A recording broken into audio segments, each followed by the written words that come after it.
Welcome back. I hope you had a good break and maybe you got some fresh air, depending on where you are in the world.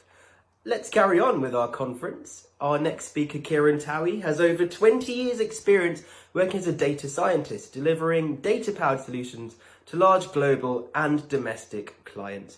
Kieran's expertise lies in designing and delivering data-powered solutions that maximize the client value from investments in data and analytics technology, with particular domain expertise in the financial service. Let's give a huge welcome via emojis once again to Kieran Towie.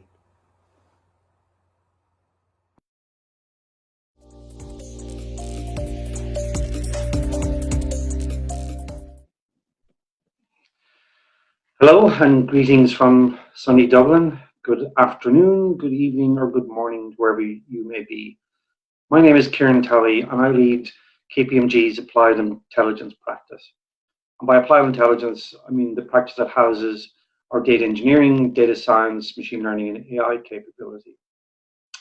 And it's an area that I've been working in all my professional life over 20 plus years. And one of the fascinating things for me is actually to watch the meteoric growth of AI and machine learning capability over the length of time that I've been working with both global and domestic public and private companies. I'm showcasing here just a few bullet points I took from the Artificial Intelligence Index. It's a global snapshot, I suppose, of the health of the AI industry and community across the world, and it's a very interesting resource for anyone out there that isn't familiar with it to go and have a look. I'm not going to spend any time here talking about the growth of AI. I'm sure because of the audience that we have here that everyone will be very much aware and be deeply immersed in this industry. I'm going to spend more of my time thinking about, well, what are the concerns? What are the issues that are stopping us from scaling AI or getting our AI capabilities to an enterprise-wide level?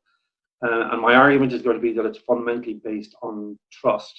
And from working for over 20 years in this industry, I know that leaders maybe not always be extremely data literate, but they do have questions around their data and their capability. And when they don't understand, or they see some of the cases that make it onto the public stage of where AI goes wrong, and they feel that they don't understand, that is an issue. That's preventing our ability to scale. It gives rise to terms as fintech fatigue or getting punch drunk on POCs. Lots and lots of trials, but very little being done at scale. I want to talk about some of those concerns at the minute. The concerns are around the use of which we're putting AI to. So if you look at an organization called Tech Won't Build It, it is a group of IT professionals who come together with very much an ethical view on the application of AI and say, well, we don't want to be involved in work that is damaging to society or humanity. You'll see some examples up here, and you've probably heard some of those in the news as well, of where these AI engineers and scientists, ones that are not Luddites, they're not going to be the ones that are out of work as AI scales. They're the ones that are benefiting mostly from it. But they recognize the power of the tool, and you're calling into question how we are proposing to govern and put an ethical framework around that capability. So I think that is interesting. And coupled with that, you also have the growth of the data and AI companies. And Amy Webb from New York has written a book called The Big Nine, where she identifies 5 US companies and 4 Chinese companies that are essentially almost dominating the productive power of data and AI capabilities. And I'm sure all of you here on this call would probably be able to list off almost all 9 out of 9. So that is a concern, particularly when you see that the resources required be at the leading edge are so demanding now that they're shutting out a lot of small businesses, universities, etc. So if I take a paper called Green AI, which was published by University of Washington, Carnegie Mellon, and the Allen Institute in Seattle, they show that what was cutting edge just a few years ago, now to be at the cutting edge, it takes 300,000x the compute power in order to be right there at that cutting edge. Now, most of us are aware of that cost in terms of financial costs. If you try and do something, you'll probably hit your barrier within your organization.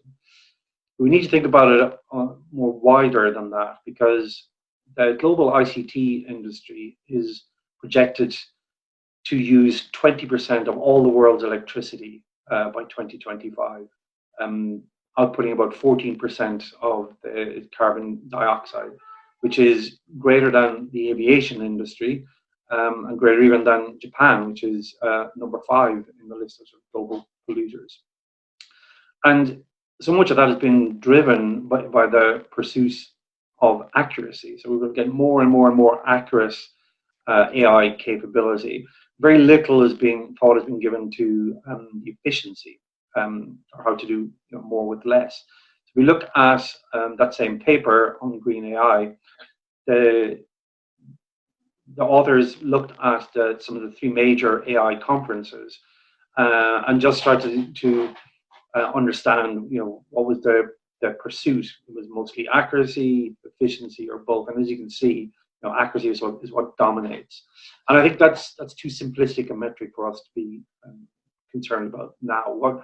Obviously, everyone wants their models to be accurate, but we need to start thinking of some other metrics, some of which I was just talking about there. Another concern is obviously to do with data, and we've seen things like Cambridge Analytica appear in the media, which actually gives the wider public sort of a very, very bad taste in their mouth. When you look at some of the data that's actually captured and available out there on individuals, particularly I suppose more in the US rather than in Europe, where we've got GDPR protections. If you look at where journalists uncovered telco data on millions and millions and millions of US users, and they just picked a few locations. In this case, happens to be the White House, and shows where all those mobile phones were and how they could move over the day. So, questions around privacy, but also, when you look at places like the White House, and another one they looked at, the Pentagon, there's probably questions there around security as well as everything else. But it's not just how what data is being collected, but it's how we're using some of that AI. And if you take the time that Trump looked to leave the Paris Accords and was tweeting about that, the Guardian found that almost a quarter, over 25% of all the retweets were actually generated by bots. So when we see these kind of cases, and we've heard the discussions about propaganda and fake news on Facebook, etc. These all call into mind questions of trust with the public. And just to focus also on the data piece. So I think it's always most interesting, and it's very helpful to try and explain to industry, on what data and what use cases you're building your capability. Because the guys at MIT did a little experiment just to highlight the importance of data and say the correct data. And they built Norman, which they call the First Psychopathic Ai.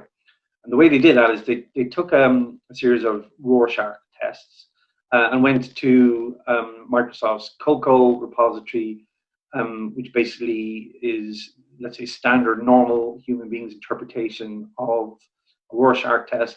Then they also went to a subreddit within Reddit that was looking at death and suicide and various unsavory things like that, and then just presented data to the system. So if they presented this example, the standard AI, it sees a group of birds sitting on top of a tree branch, which is I think seems reasonable when you look at that. But on the same data, when you ask Norman, so the man was electrocuted and catches to death.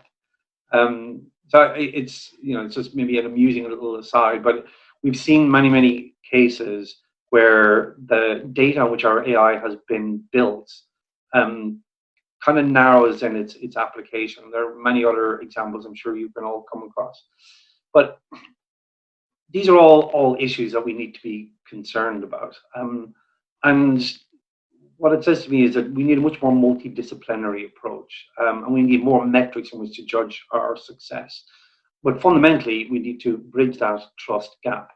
And if I use the sort of the famous David Meister equation, the trust equation, he would say trustworthiness is a combination of credibility, reliability, and intimacy divided by self-orientation. And just to explain some of those terms, by credibility, it means, do they know what they're talking about? And if I take this to, let's say, the medical industry, so when we think about doctors, we know that doctors have gone through, 7+ years of education, have been tested many times, are constantly monitored. So their credibility in our eyes is really high. They've spent a lot of time building up that credibility. So we don't have to know so much about diseases, COVID-19s of this world, but we trust that they are credible when it comes to tackling it. Reliability is, do they deliver on their promises? Obviously, credibility and reliability are very easy for us to understand from that point of view.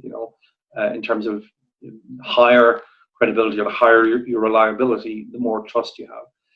Intimacy is your ability to keep things confidential, and the doctor-patient relationship is almost sacrosanct in that regard.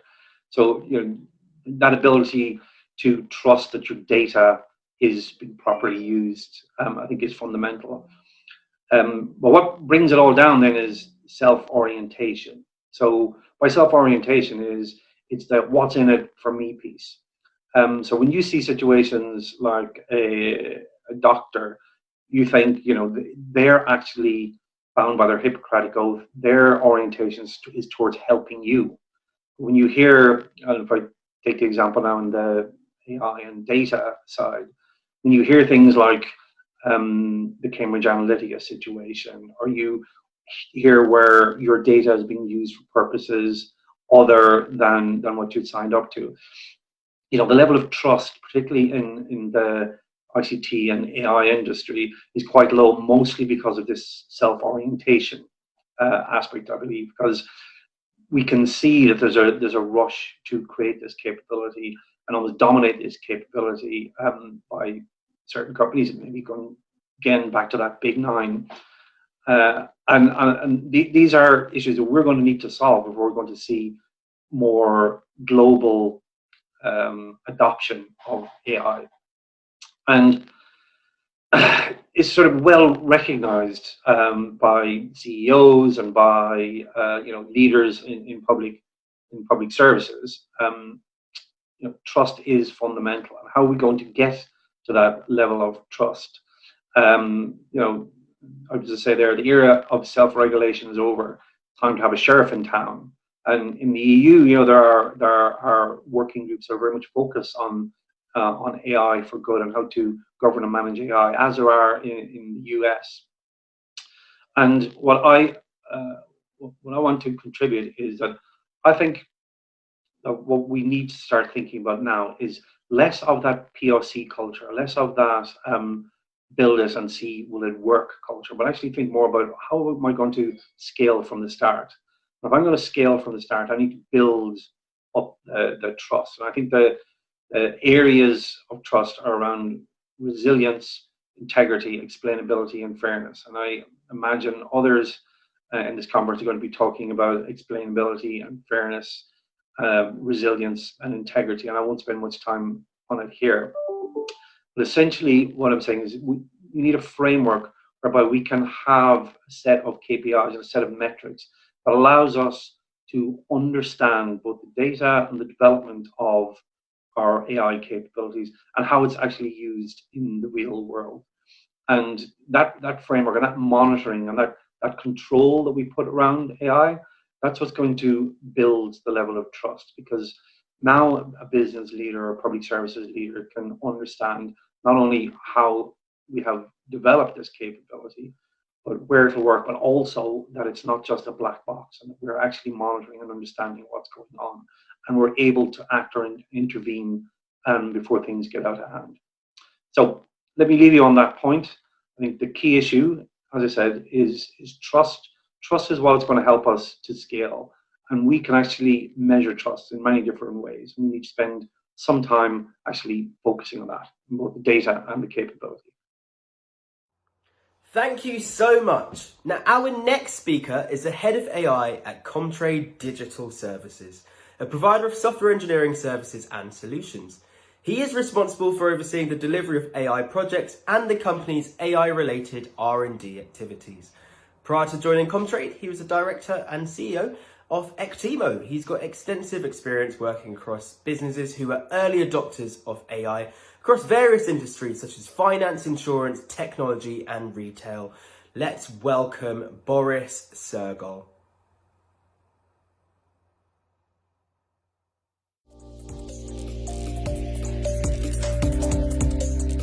Hi, I'm Boris Sergol. Welcome to my talk. So, first let me say a few words about the relationship between software engineering and machine learning. So what we have seen, especially in recent years, is that there were a lot of best practices coming from software engineering to machine learning. So let's say CI/CD, versioning, data management, microservices, containers, and so on. So this is really great, as it is making machine learning more efficient and applicable in the real world. Also, one strong trend is using machine learning to make machine learning itself more efficient. For example, through efforts like AutoML, neural architecture search, and so on. So one question, of course, now is, in what ways will machine learning make an impact in software engineering? In my opinion, one of the biggest impacts will eventually happen because of automatic program generation. So in automatic program generation, we start with the program specification, and then basically an AI system generates a human-readable program that is satisfying the specification. So in cases when it actually is a human-readable program, we call it program synthesis. But when the result is not interpretable in human language, we call it program induction. And this is mostly because in these types of models, the program is implemented in some latent part of the AI system. So there are quite different ways of setting up program specifications. I have written here some options here, since they tell us a bit about potential applications of automatic program generation. So one way that is especially common in research literature is to make a specification using input-output pairs. So in this case, program synthesis becomes programming by example. But we could also give incomplete code with the command to complete, or faulty code with the command to repair, and we would get code completion, program repair, code migration if we would be moving from one programming language to another. And then there is let's say out of this, at least the most general part is multimodal program synthesis. And here the specification is given in different modalities, in code, natural language, there could be screenshots, and so on. So actually, program synthesis is one of the oldest problems in AI. So it goes back to at least to the 60s. But actually, for the first 50 years of work on this problem, most of the results were quite theoretic. So why is that? So why is program synthesis such a hard problem? Let me get into this a bit. So the first reason is program space intractability. So the space of all the potential programs is really large, especially for general purpose languages. So in order to make this problem a bit more feasible, often we introduce domain-specific languages, which are kind of restricted. Often they are also more faster to run and so on. However, although this solves some of the problems, it introduces different ones, and one of them is lack of data. Since when we move to domain-specific languages, we often don't have a lot of code that is generated by humans in kind of real-world settings. So we have to solve lack of data, and often this is done by generating synthetic data. But this again can be problematic if not done well. Can really cause a lot of problems, and these problems often manifest themselves in generalization. So often programs don't generalize well to distributions that are not the same as the training distribution. Then there's another line of issues regarding specification. So specification multimodality can be quite challenging because we have to deal with natural language and potential image recognition and so on. And all this is also causing difficulties in user intent interpretation, especially in the real world settings. This is quite a difficult problem. And of course, also usually there is an infinitely many solutions that comply with the given specification. However, that does not mean that actually all of them, even though correct, would indeed be best or useful for the user. So there's a whole question of what potential evaluation metrics to use to find programs that are better. And then there's a list of other issues, so more related to the structure of programming languages and programs themselves. So they are really based on kind of discrete structures, and often, especially certain kinds of models have issues or have difficulties in making good representations of these discrete structures. So the vocabularies can get quite large, since developers have a free hand in naming variables and other objects. There are long dependencies. So, for example, variable is defined somewhere in the beginning, and then there's a long program, and only then it is used, and also rich structure. So there are different levels of abstractions in programming languages and code. And also everything is very sensitive to changes. So a small change in the input might mean a totally different outcome. And all of this is difficult for machine learning approaches. So nevertheless, also deep learning made quite a big impact on the field of program synthesis. So in neural program synthesis, many models are at least vaguely in the form that I have listed here. So encoder-decoder structure in kind of sequence-to-sequence type models, where there are, for example, input-output pairs that are put through the encoder to get embeddings, and these embeddings then go to the decoder, which is usually some sort of recursive neural network to get programs. And as I've said, there's good success with these approaches, but also there were many deficiencies. So it seems like this type of structure doesn't take full benefit of the structure of the code of programming languages.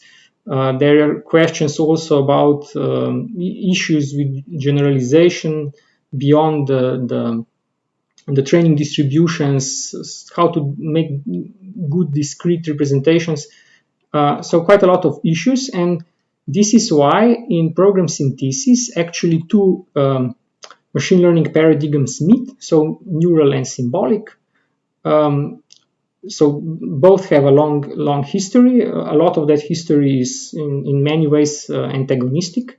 However, especially in the area of program synthesis, there seems to be that each one of them has certain strengths, and it would be sensible to combine them. So there is a very influential paper that was written by Gary Marcus, The Next Decade in AI, 4 Steps Towards Robust Artificial Intelligence. And he really makes a very nice case, kind of a motivation for looking on how to develop hybrid models that connect this symbolic world with the neural one.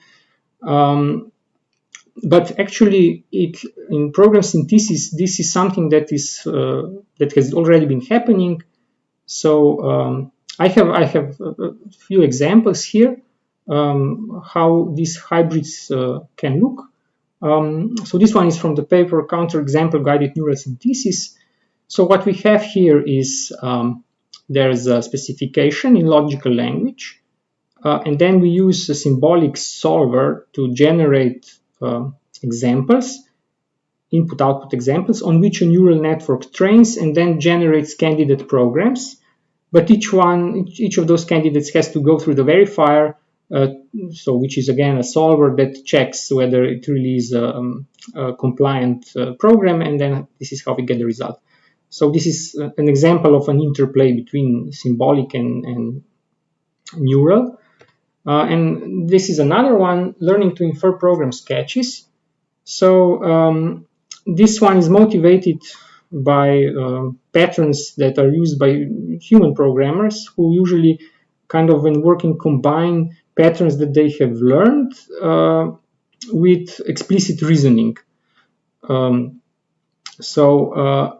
This paper defines a program sketch.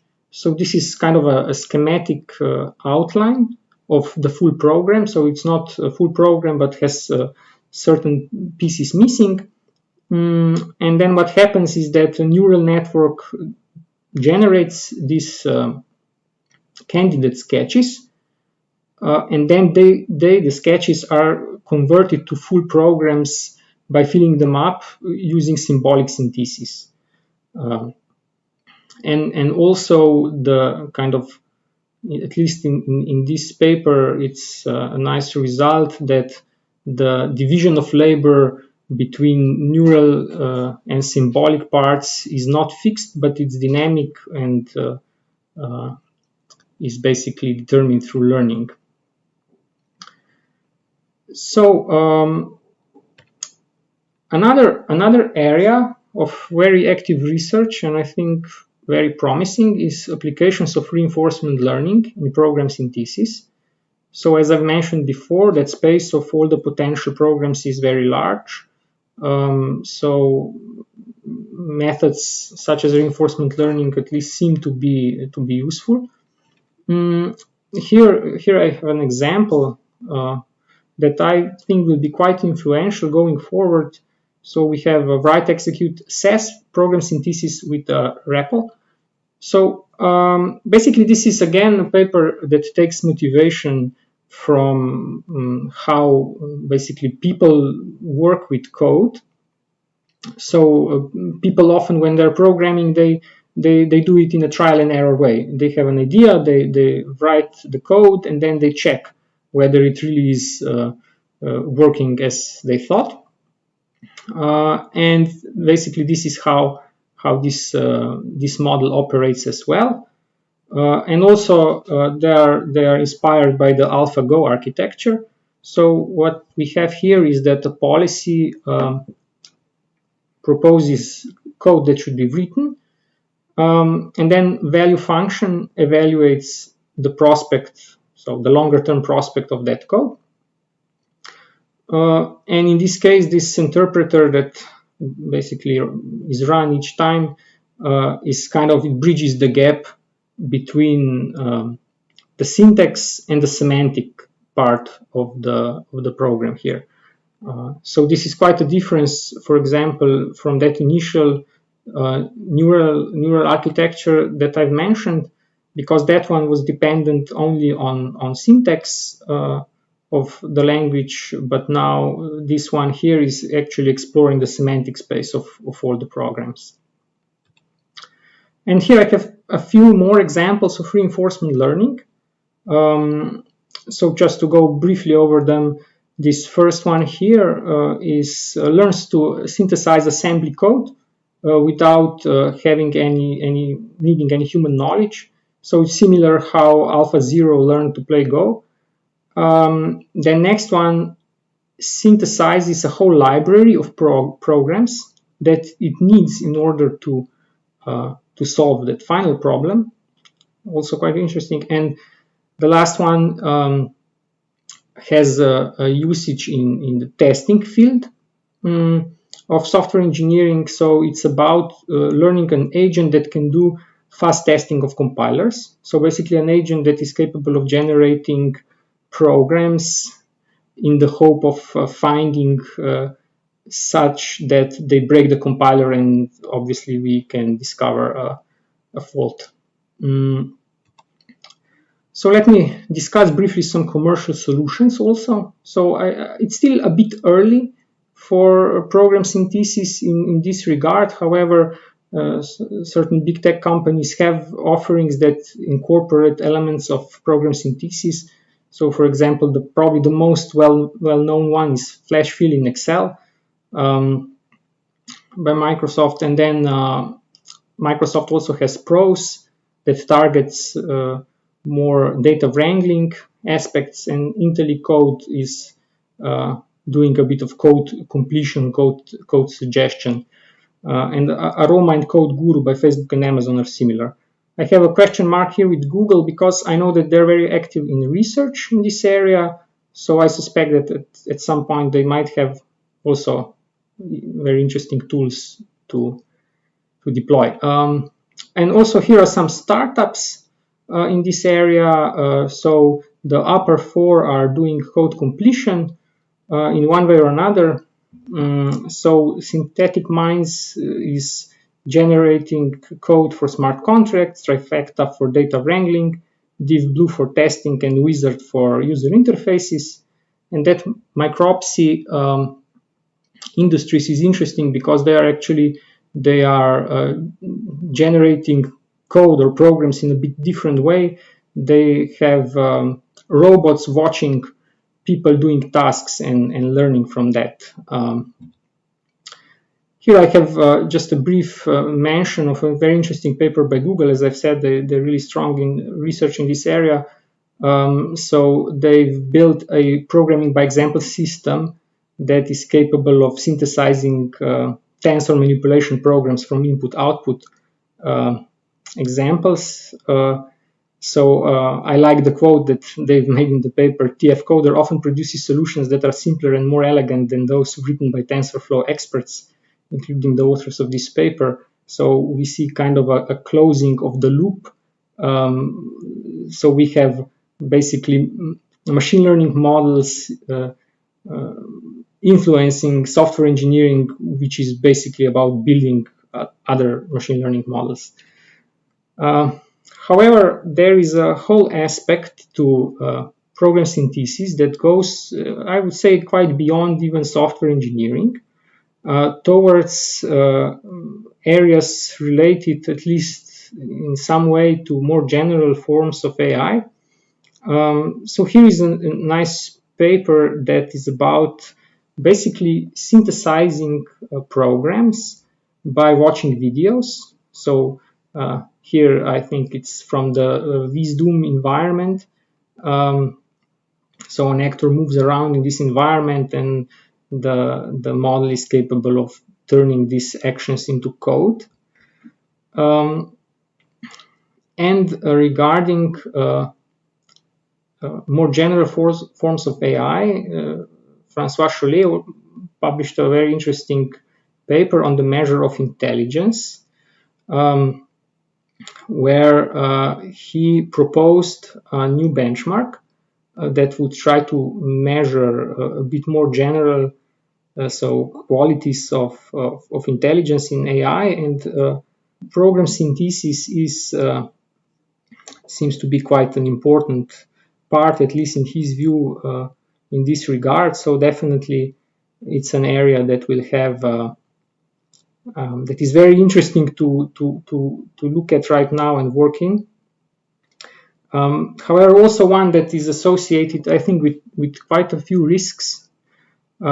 So some of them are obvious, like to what end will we trust these generated programs? How transparent will they be?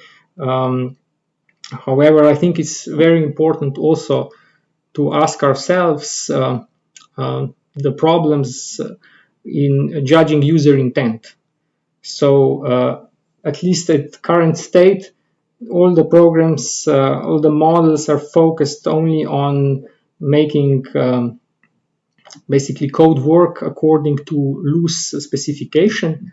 But if at some point we are dealing with very complex programs, maybe even in high stakes situations, we will probably have to have like kind of moral or legal aspects included in some way in these specifications in order to manage risks that will come out from using automatic program generation. So thank you for listening. I hope it was interesting, and enjoy the rest of the event. Thank you so much. And again, everyone continue engaging in the comments and feel free to post things online using the hashtag ShiftAI. But let's move on to our next speaker, who is a senior recruiter at 9dots. Ashley Fogerty, with almost 6 years experience, we're in for a good treat. Let's welcome Ashley Fogerty.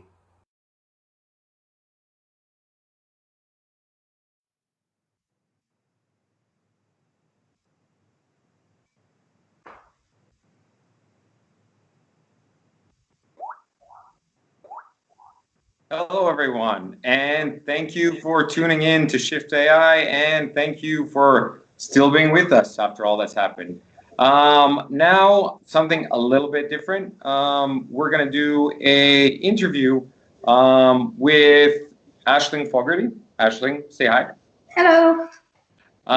She works for 9dots, which is a specialist recruitment agency that works with AI developers and people that work with computers and anything related. So we're going to be talking about a little bit of what's been going on lately because of this pandemic and what the issues are with people trying to hire and to onboard and whatnot. So, Ashley, just to start off, what are some of the roadblocks today that companies have when trying to hire and onboard people?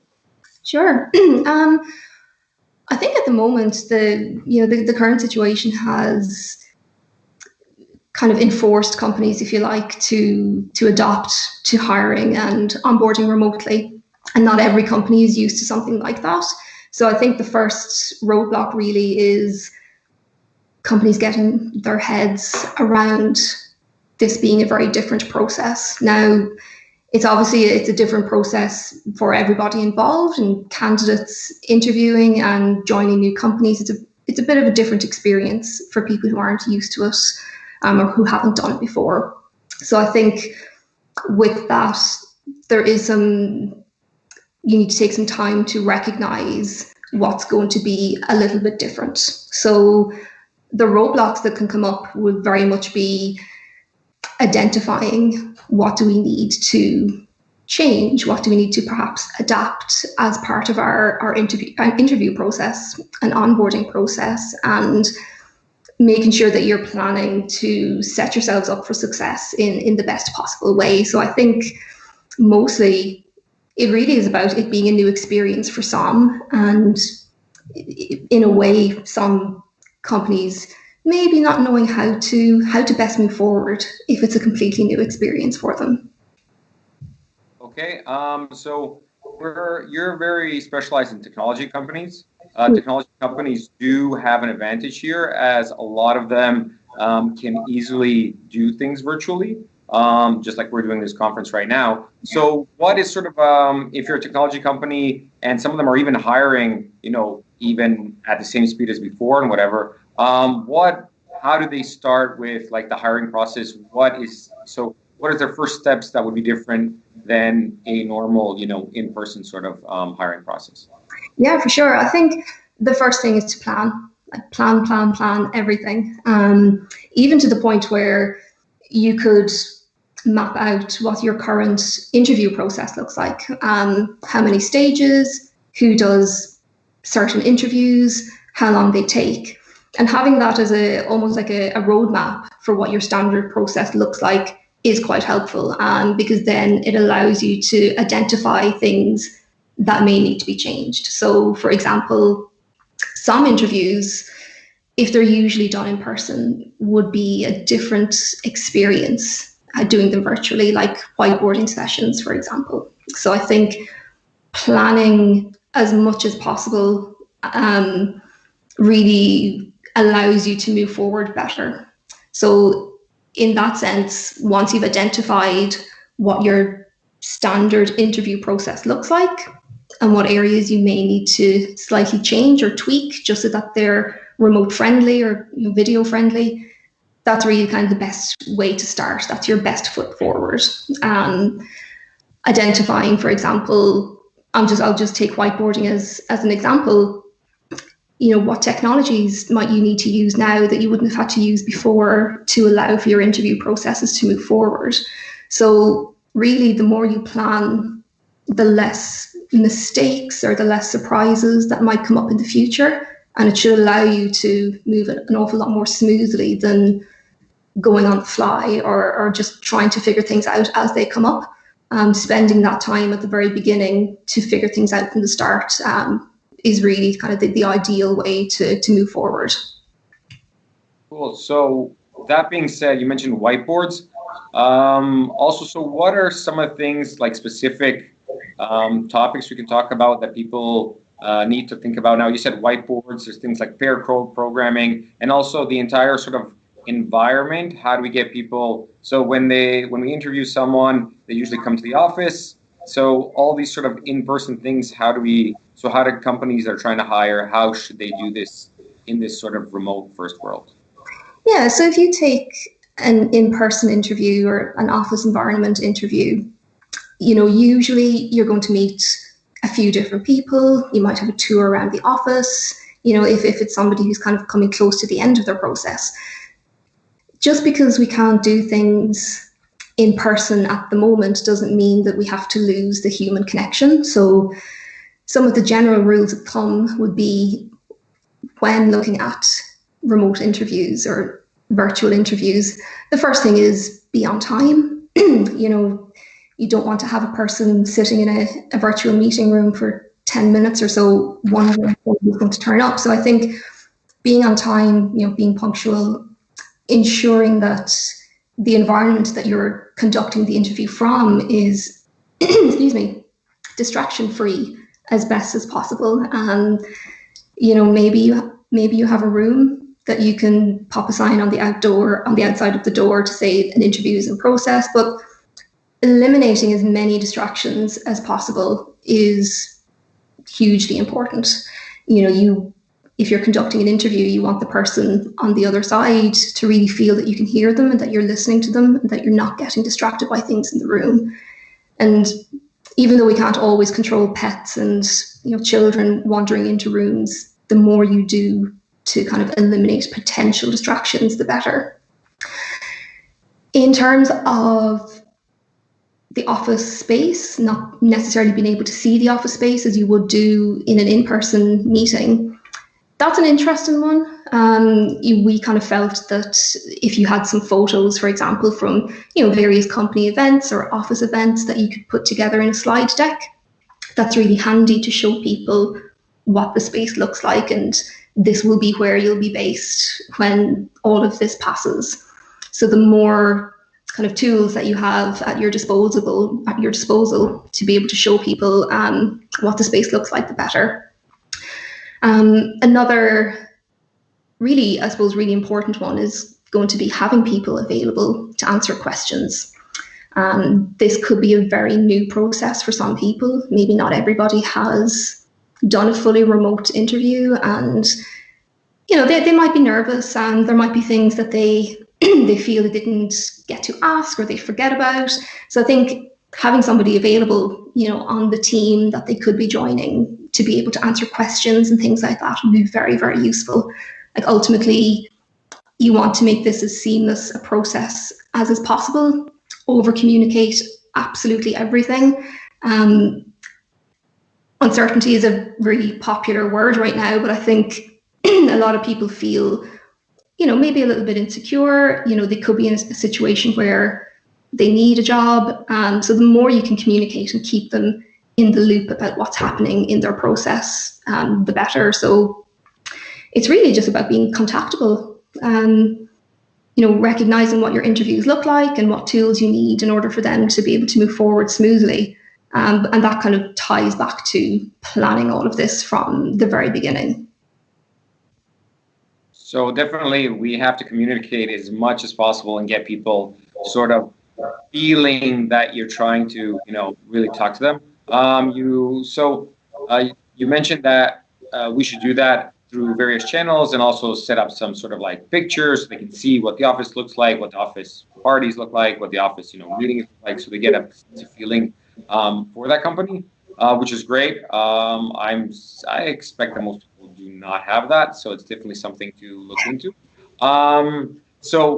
Let's say we hired someone. So how would onboarding look like? Because usually when we onboard someone, it's like, okay, you start working and then you see them, they come in the office, they pick up their computer their laptop, whatever, and they start working and you see them. Now there's nothing. Like they're probably not allowed to see you. So how do we even start off if we decide to hire someone, like to get them, working? Get them on board, if you like. Yeah, the onboarding process is massively important. It's the first experience that a new employee has as part of your company, and that journey, or that kind of experience of joining a new company, it sets the tone for a person's journey with your company. So again, planning is the big one here, but generally speaking, things that are really, really useful to have would be an onboarding document that you could send out to a new employee maybe a week before they start, just so they have time to read through it. But the onboarding document should be a single source of truth for absolutely everything that this person may need to know in their new job.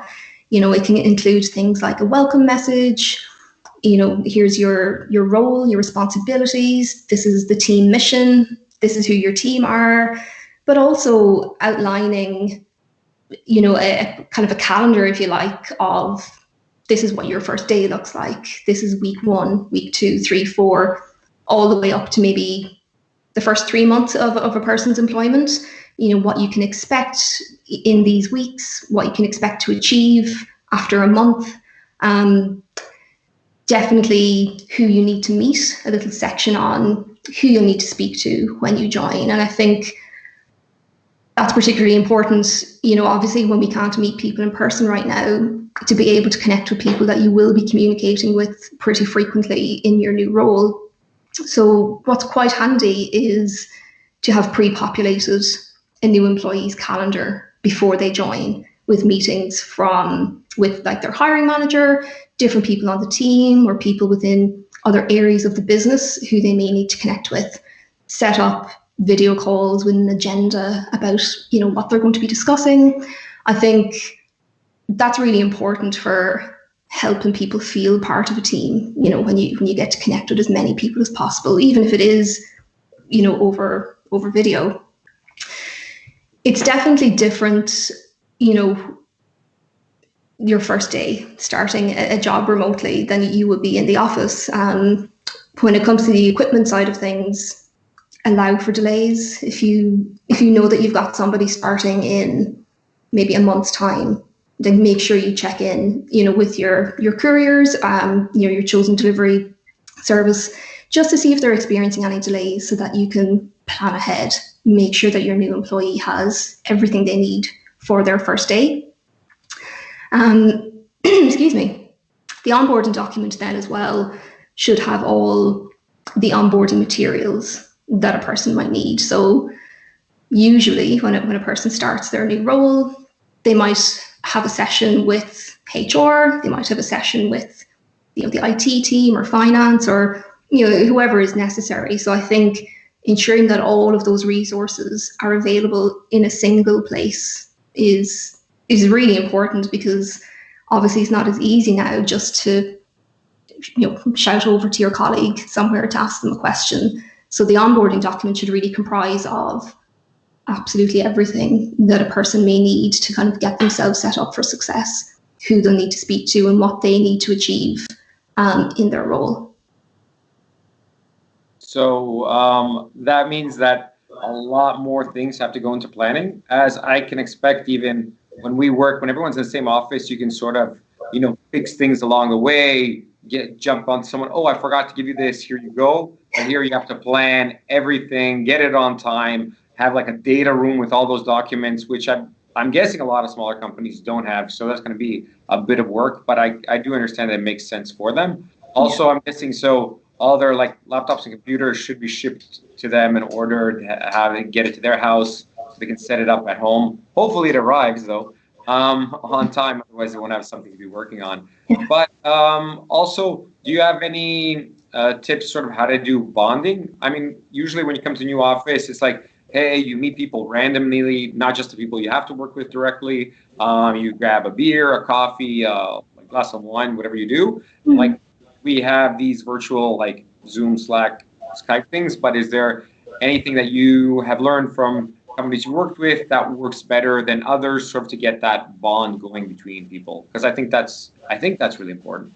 It is. It definitely is. I mean, when you're in an office with people all day, obviously you can bond with them an awful lot quicker than, well, sometimes than you can remotely. It's a little bit different, obviously, working side by side with people rather than virtually for the time being. So I think what's really important is to be very definite about setting time aside for the team to get together. Now, maybe that's, every Friday you do a quiz, or maybe you have drinks or just chats, but really kind of mapping that time out for the whole team to get together over Zoom or Hangouts or, whatever works best for you. As opposed to saying, oh, we'll do that, we'll get to that, we'll do it at some point, like have it in the calendar every week. Because it is a very stressful situation, I guess, for quite a lot of people. And, particularly when you're starting a new job, that can be stressful enough at the best of times. So feeling that you have a team that you can chat with and just get to know, it's so important to have something where everybody can come together. Obviously tools like Slack are absolutely amazing to be able to communicate with everybody really, really quickly, but it's nice to have some face-to-face time with people. So, once a week, maybe it's a half an hour, maybe it's an hour, however long people have time for. Absolutely putting that time aside is vital. But as well as that, I think what's a really nice idea is doing shout-outs. So if somebody has done, a good job on something, or they've gone the extra mile to get something finished, like recognize it. Whether something is big or small, it's important to recognize all the wins. It means a lot to people, and having recognition for doing a good job, it makes people feel closer to their team. So maybe people want to do that over email, or have a Slack channel, like a gratitude Slack channel or a shout outs channel, something like that, where everybody can see when somebody has done a good job. So the more inclusive you can be of the whole team, the better. And I think that does come from management as well. So lead by example, be that strong communicator, and be the person that arranges the weekly catch-ups and things like that, because your leaders' actions are going to be a new employee's kind of what they follow. So being very, very definite about everything that you do, and making sure that it's an inclusive experience for everybody, not just for new employees, but for existing employees who might be new to remote working as well, making sure that everybody still feels part of the team and still feels together is really, really important right now. Great. So you work with companies on doing this. Is there any positive side to all this stuff going on right now? I mean, it's obviously takes more planning, which people usually didn't do because it wasted their time. And they have to have everything in the same place, everything documented, everything planned. We don't know how long this is going to go on. But is there a positive effect, perhaps, in the companies you work with, and that in that maybe their entire onboarding experience can now be easier, better, whatever in the future? I mean, what is your experience with that so far? I think it is going to be, there are going to be positives to come from it, definitely. Some companies who maybe haven't been open to remote working before and have now been forced into it can see that it is something that can work. It's quite likely that companies will have to onboard multiple new employees. So it's not going to be a case where, okay, we just have to do this once and then we move on and never think about it again. It is going to be something that you'll most likely have to do quite a few times. And, don't be afraid of making mistakes. Like, mistakes happen, and that's just part of life. You learn and you move on. But I think in the end, like when we do come through from this, there is going to be more of an open mind around remote working. For companies, maybe that means you've got access to candidates that you didn't have access to before, because not everybody can relocate, for example. So if anything, it kind of widens the net of how your company can grow if you can adapt to remote working, adapt to remote onboarding. It's really only going to be a positive thing.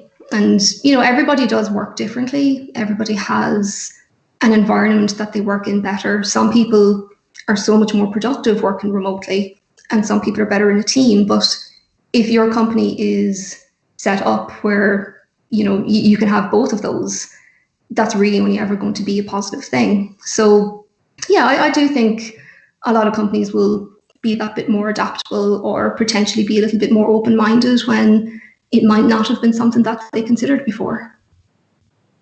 Cool. So we're running out of time. So do you have any sort of last bits of advice on either side, the onboarding or the hiring process?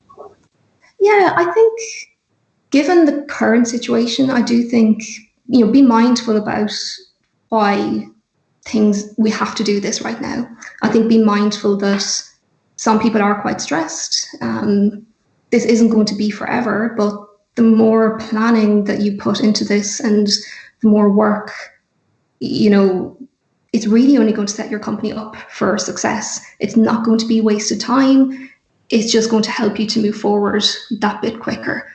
So be mindful of the situation. Be mindful that people might be more nervous when they're interviewing.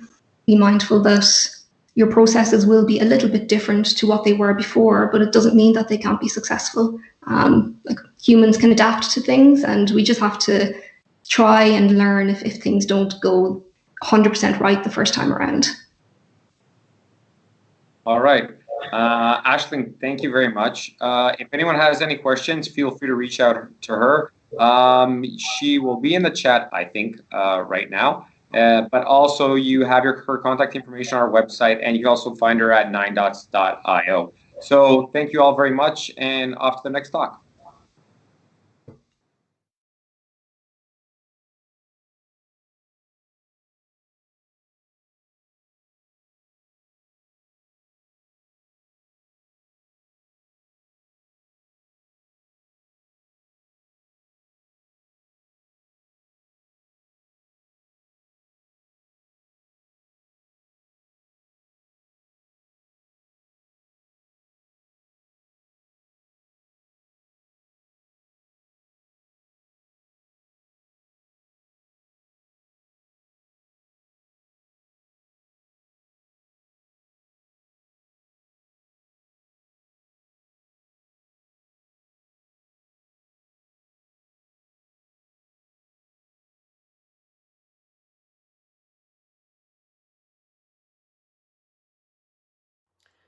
Thank you so much to our last speaker. And next up, we have Navdeep Sharma, who's currently working as a data and AI architect at Accenture's R&D Center, with a passion for designing forward-thinking solutions and bringing AI to individuals. He has extensive experience in implementing the machine learning lifecycle through production and manage aspects such as data pipeline scaling, automation, and governance. Let's give a warm welcome to Navdeep Sharma.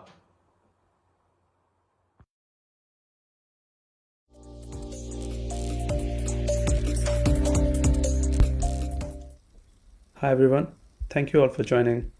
My name is Navdeep Sharma. I'm a data and AI architect at Accenture, the doc.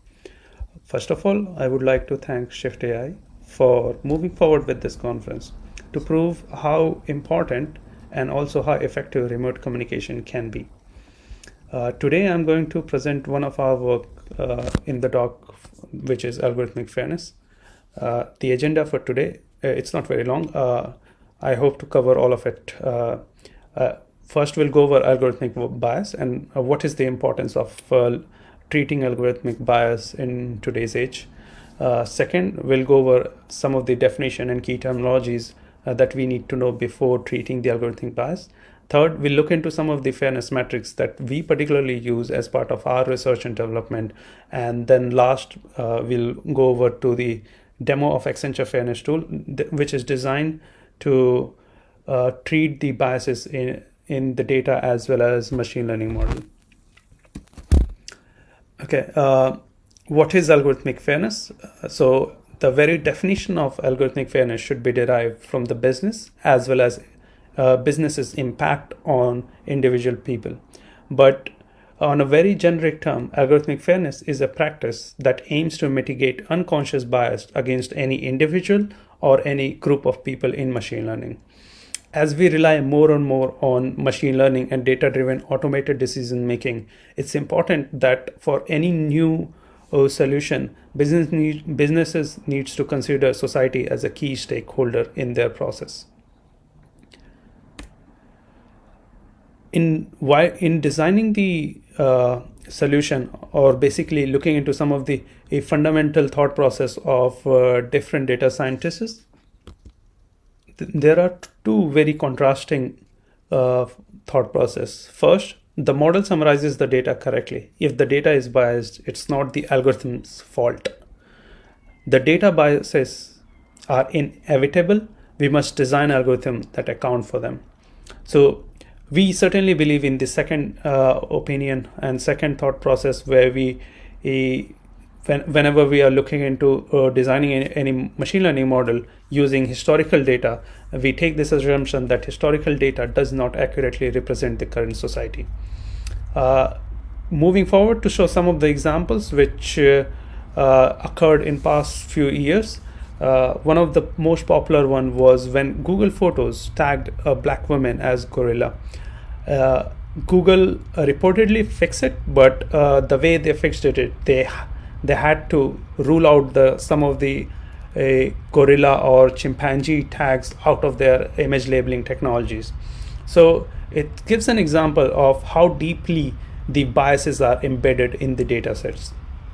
Another very example about the biases is Amazon had to scrape an internal AI recruiting tool because the tool was biased against women, which proves the point that you can't really take historical data, or for many of the cases even current data, to train your machine learning, because most of the big tech firms have higher ratio of men for technical jobs as compared to women. So now let's get familiar with the terminologies used in the algorithmic fairness field, and we're kicking off with the definition of the group fairness. Group fairness has a key terminology, protected feature, and protected feature is the attribute of personal data which can directly contribute to discrimination such as race, gender, and nationality. EU laws prohibit discrimination on ground of nationality, gender, and other protected attributes as well. However, since the guidelines are useful in the identification of their protected feature, there is also responsibility to define privileged and unprivileged status to the categories of people that fall under this categorization. Such as in this particular example, for race, we can define whites as a privileged and black as an unprivileged group. Whereas the unprivileged group can be regarded as a group of people who qualify for social protection by law. That we are all having together in this shared virtual experience. Our next speaker has proven to be a common factor for discrimination. Based on this attribute, one partitioning the population into white defendants and black defendant we can designate white defendant as a privileged population and black defendant as an unprivileged population. Group fairness approaches the partition of the sample into groups and seeks to equalize a statistical measure across the group. Moving on, the individual bias is actually a harder problem to treat, whereas the very definition of individual bias is individual bias seeks to understand if similar individuals are treated similarly irrespective of their membership to any of their groups. Here are some of the key metrics that we used as part of our research and development phase. We'll go through each one of them in detail, but the ones in orange are the one that we implemented, but on the right hand side the gray ones are the one which we didn't implement, and the decision was basically taken based on the use cases and popularity as well. So to actually put in perspective that when to use which fairness metrics, it's important to understand that it depends on the use cases. Some of the fairness metrics which may be suitable for HR screening might not be suitable for criminal justification. Okay, let's go to the mutual information. So mutual information is the first fairness matrix, and in our case mutual information is an exploratory tool for capturing relationship between protected and non-protected factors. It quantifies how much information is communicated on average in one variable, say education, about another variable, let's say race. So even if race is not explicitly used in training the model, education can be used as a proxy in the model and influence the bias in the model as well. The visualization on the right hand side is from the Accenture's fairness tool, but the whole idea of mutual information is find the relationship between protected and non-protected attribute. To give another example, if in the historical data men used to work higher number of hours during per week, and women had lower number of hours, and if your loan application uses that as a criteria, even if they don't have a gender as a parameter, the loan application can still be influenced by the number of hours property. So that's mutual information. Let's move forward to prevalence. So prevalence for a given outcome is the fraction of population that satisfies that outcome.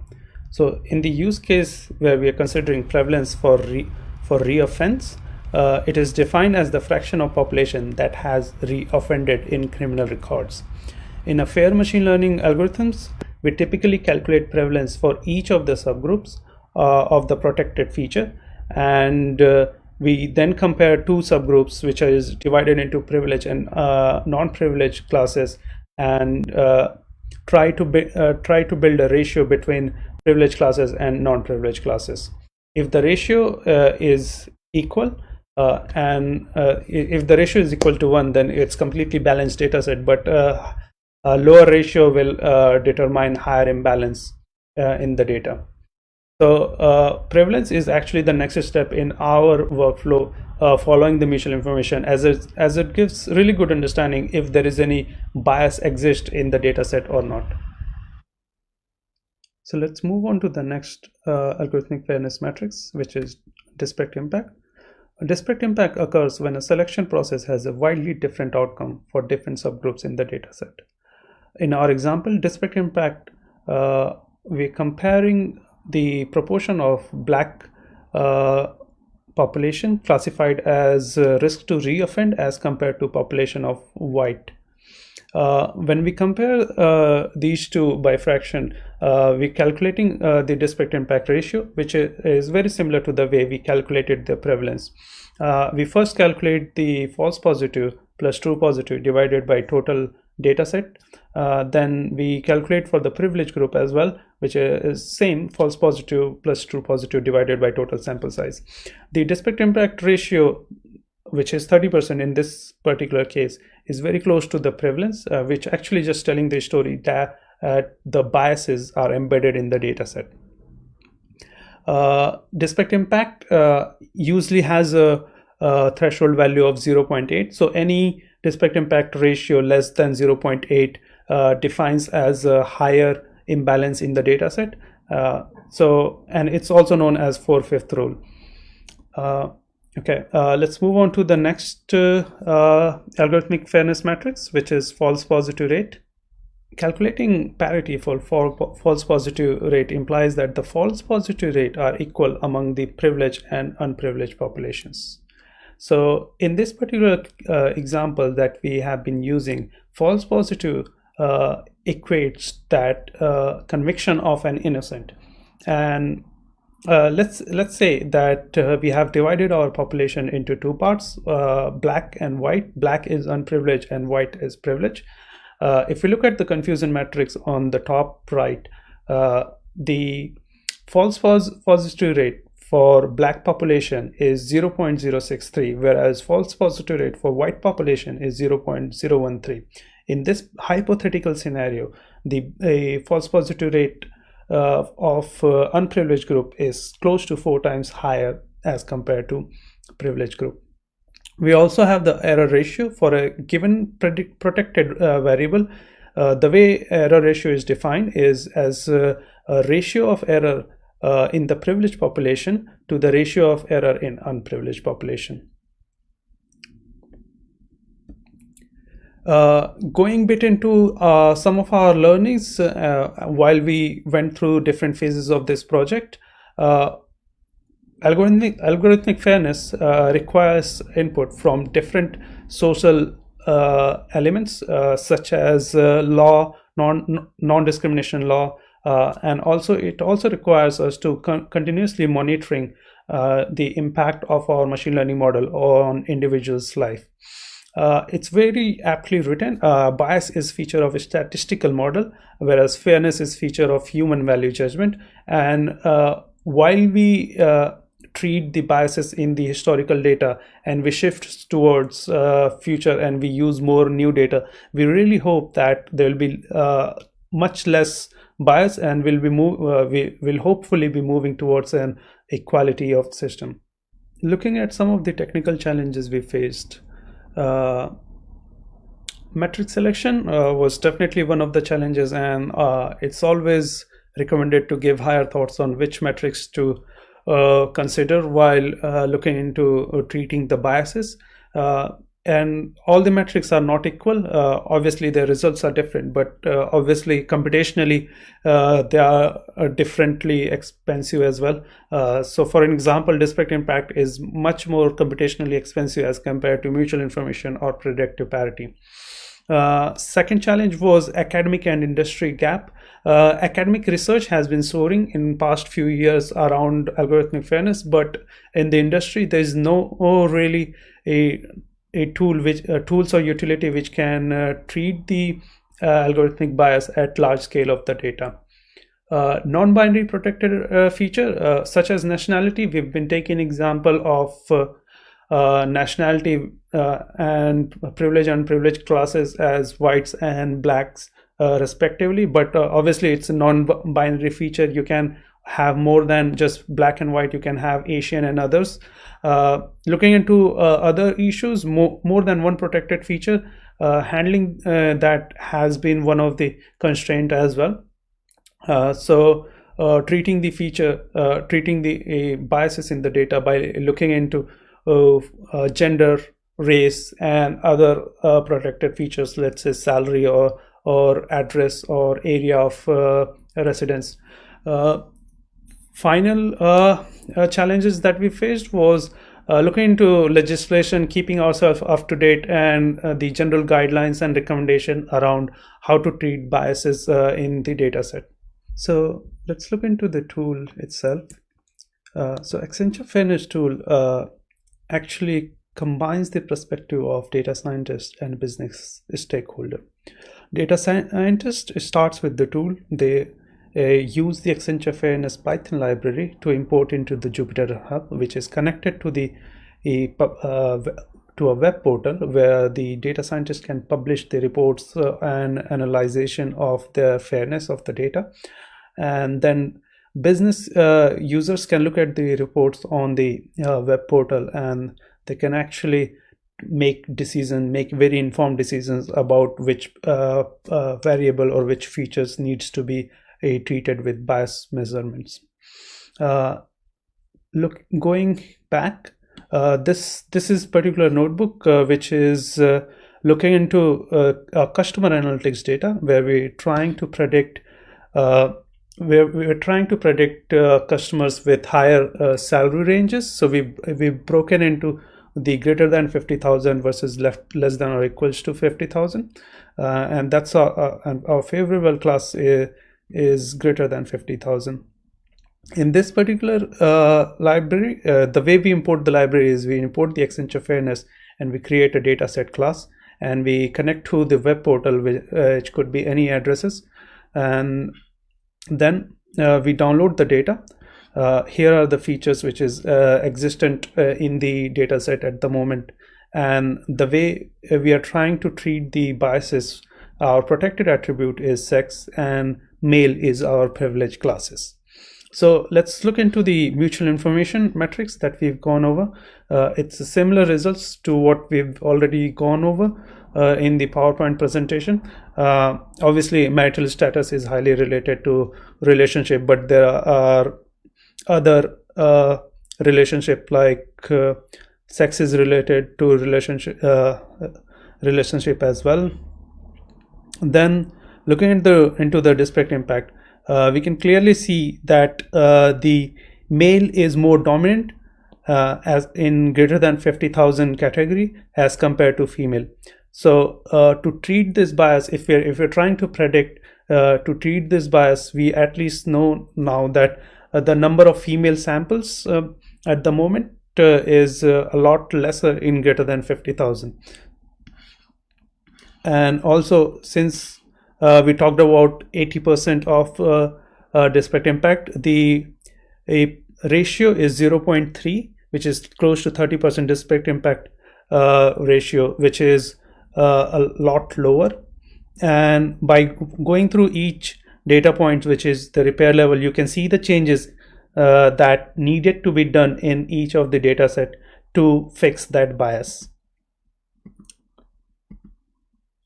So this is basically the reports that is being generated using the visualization of the tool.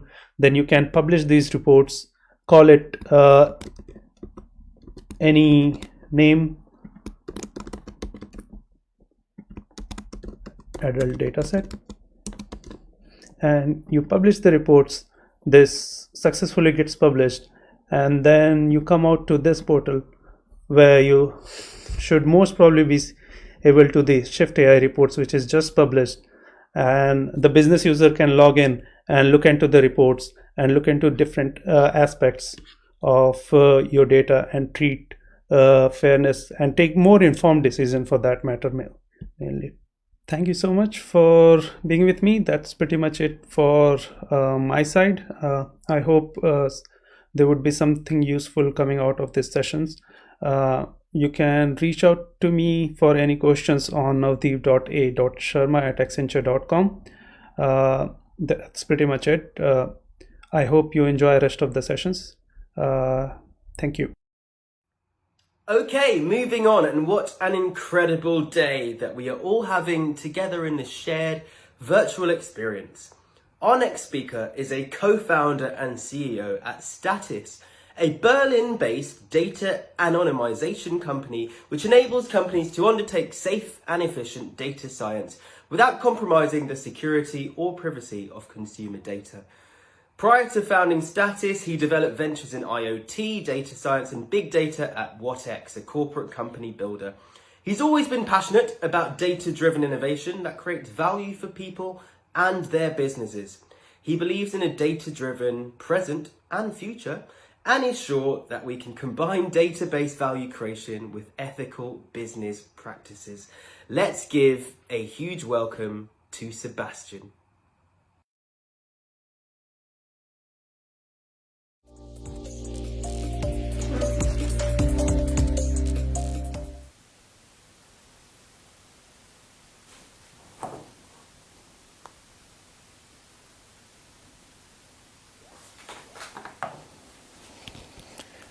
Hi everybody, Sebastian here from Status. Very happy to be talking to you about the business benefits of privacy-preserving synthetic data, which sounds a little bit like a title that could mean a lot of different things. I'm actually going to be focusing on a very particular topic, which is the use of synthetic data for anonymization, meaning for the ability to actually protect sensitive information in sensitive data. Before I start, a quick background to myself and Status, company I'm representing as well. We're a German company focused on privacy preservation, data anonymization, and data protection. We're operating, again, out of Berlin, Germany right now. And have a few interesting use cases and a few also interesting ideas and examples around the use of synthetic data that I'd like to showcase and explore a little further. Now, we've obviously talked and heard a lot about the use of data, especially sensitive and customer data today. And the general idea overall, of course, is that user data, customer data, even patient data is very much at the core of the ongoing digitization of companies and businesses. It's a great resource to provide improved services, customer experience, as well as absolutely new, very personalized products and experiences to users and customers, which obviously is a great thing. And I think there's a lot of exciting use cases, applications for the using and leveraging customer data. But obviously, the reality often looks quite different. When we talk to our customers and partners we work with, we realize that the ability to leverage and use sensitive data is far from as fluent as we would expect it to be. The reality looks like this. The reality is that data in general is not accessible for users, even internal to an organization that collects the data in the first place, due to very complex governance and compliance processes. Customer consent for the ability to use data for exploration, for example, it's basically not feasible. And additionally, this also leads to the problem that quite often companies that we interact with are unable to actually share production or sensitive data with, for example, cloud providers in order to use scalable infrastructures, which at this point is just basically absolutely not doable due to the sensitivity and therefore, of course, the attributed compliance aspects to be considered when using such data. And the question that we are considerably facing and always seeing when we also talk to organizations globally on the use of sensitive data is, how is it possible to benefit from customer data in the way as presented earlier, to allowing to really build services and applications in the way that these could be very meaningful and great for the existing user base while still preserving customers' privacy.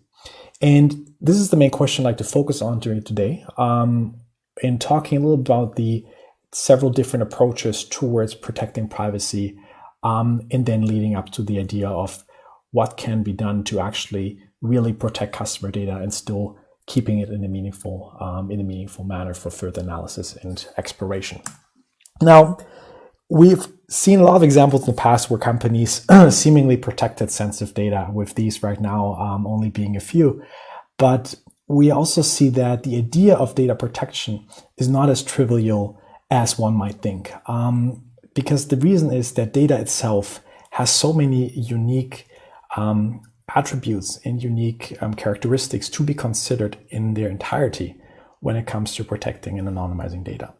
So if we look at a typical data set, and right now I'm showing a very public available data set with health information on individual patients, we obviously can see that there's almost always a direct identifier available in the set that will link this data to a direct person. In this case right now, we're obviously looking at a phone number. So what we're seeing here is that there's always this ability to usually have an ID, which can be a customer ID, it can be an email address, a phone number, a name, obviously, that are able to be linked to an actual individual person and therefore identify data quite easily. Now, this obviously has already been shown in the now infamous case of Cambridge Analytica, where it was able to use user information attributed via IDs of over 50 million people to, I mean, as we're all familiar with, influence political campaigns or actually build algorithms that were able to predict user behavior properly, quite accurately, and therefore also, of course, they recommend certain content to be shown to such people. And obviously, while technically this is an exciting opportunity, of course, ethically and on the other, ethically as well as legally, very, very doubtful. And this brings us to obviously regulations such as the GDPR, with cases in the past that already shown that the use or misuse of sensitive data can have very severe impacts on not just companies, obviously, but on global democracies, as well as the actual freedom and sovereignty of individuals. And for example, in the GDPR, there's one line that clearly outlines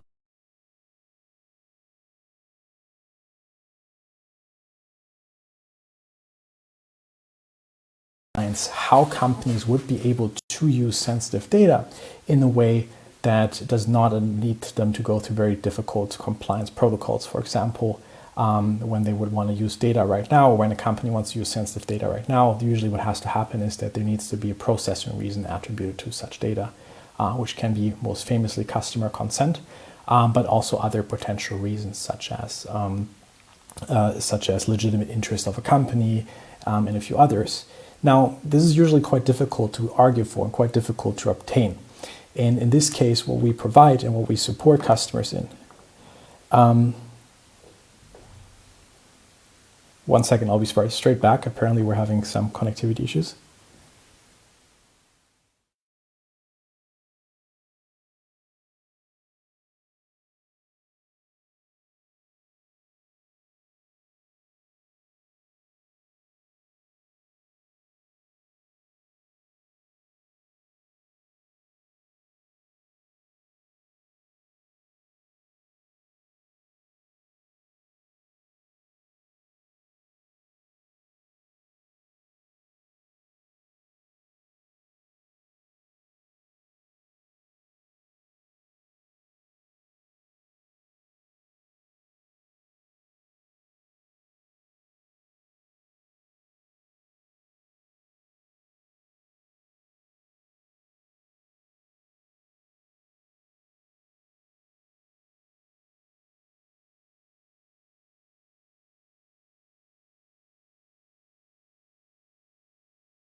Right. Seems like we had some issues with the connection. Now we're back.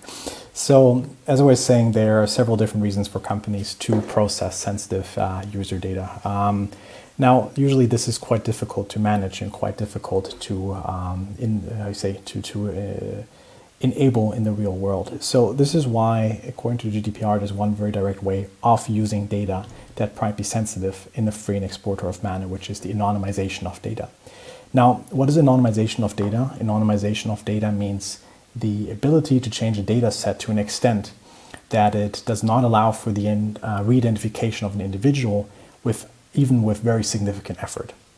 Now, while this might be easy to imagine, the reality is often quite different again, that this is rather difficult to obtain. If we take the same example we just showed earlier,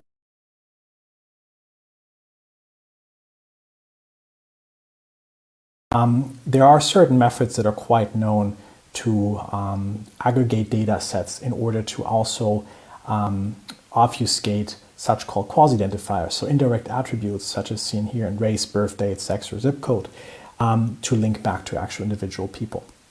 Reason being that even with these quasi-identifiers, it's quite easy by just having a certain combination of information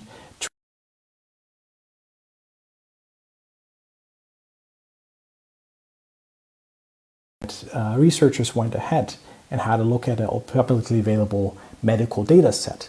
And by just linking this publicly available medical data set based on the attributes of a zip code, the birth date, and the gender of a person within publicly available voters list, they were actually able to identify most of the individuals in this medical data without having the names, address, or other information in the medical data available.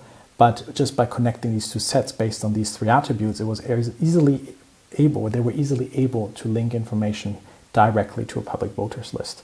And all of a sudden, sensitive information which were seemingly anonymous and seemingly protected were easily linked to a person, and therefore, of course, exposed very sensitive information that ideally nobody wants to have publicly available.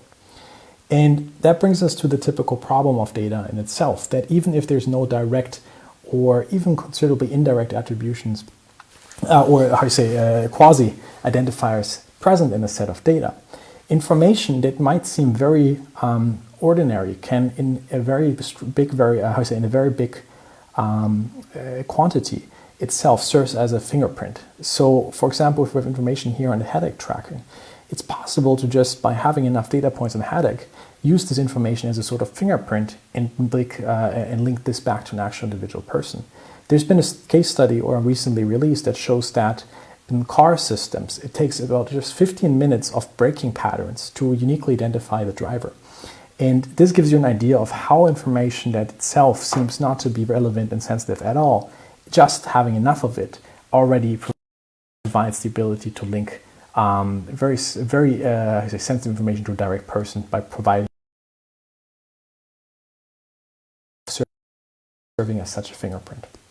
A very strong example here that's also quite well known is where researchers went ahead and used a publicly available data set that Netflix released for a data science competition about more than 10 years ago.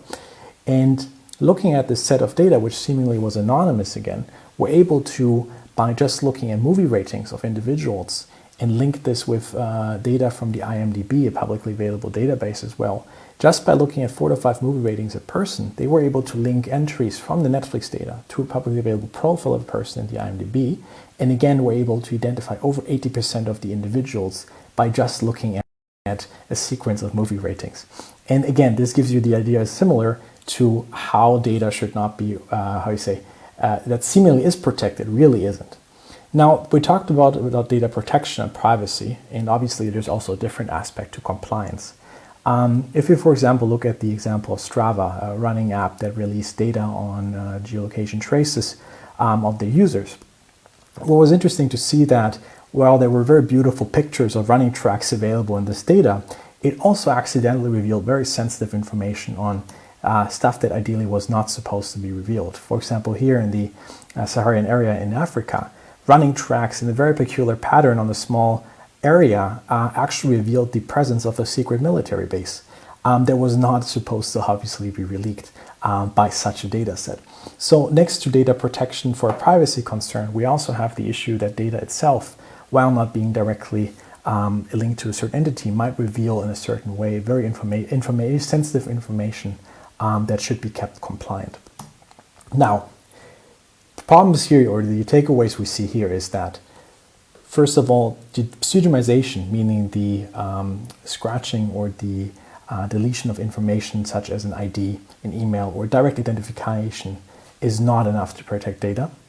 And on the other side, even if you go ahead and start aggregating data or changing data on some parts, but leave other parts of the data set untouched, this untouched part of the data can still link back to real individuals as it considers or contains data that in itself serves as a fingerprint. And it's important, therefore, to not assume that you know what information in a set of data is relevant, needs to protect it, and what information in a data set is not sensitive and therefore does not need to be protected, as it only takes a specific amount of information points that itself serve as a fingerprint and can therefore be linked back to an actual individual or sensitive entity. Now, this also means that if we take anonymization very literally, we technically would have to go and just scratch out information in a set of data, because somehow everything can link to a real person or entity that needs to be protected.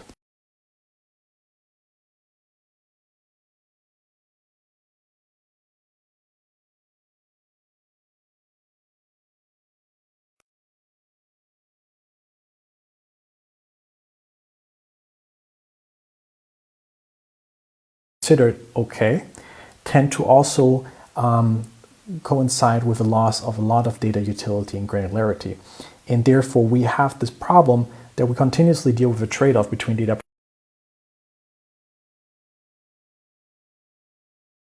privacy on the one side and data utility on the other side, something that ideally should not be the case.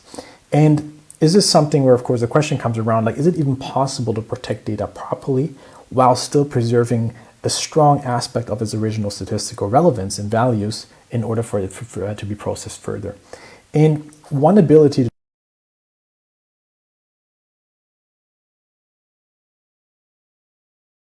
of the granularity of an original data set. So a methodology that we focus on quite significantly at Status is the idea to use so-called deep generative models and the concept of differential privacy in combination to train models in a privacy-preserving manner, picking up statistical relevant information in an original source of data and using this to generate a new set of data that we consider, again, synthetic data, that itself has no one-to-one relationship to the original data, but still preserves the overall structural and statistical properties.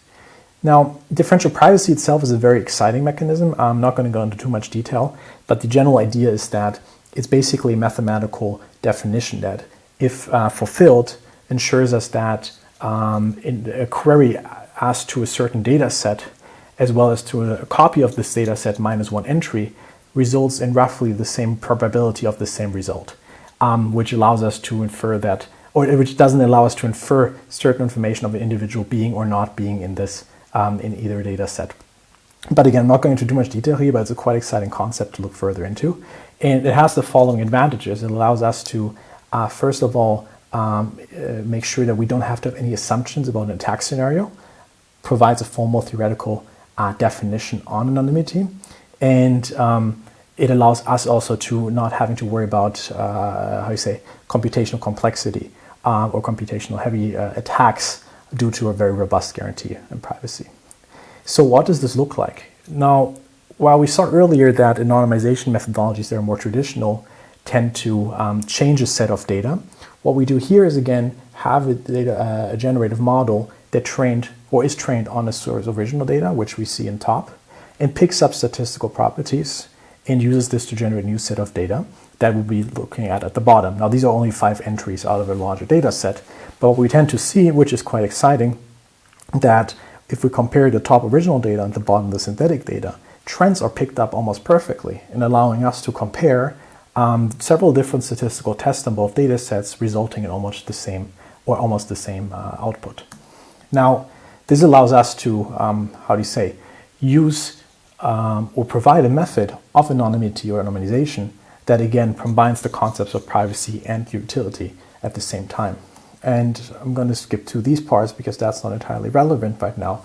But what is exciting are actually the use cases that are possible on such privacy-preserving synthetic data.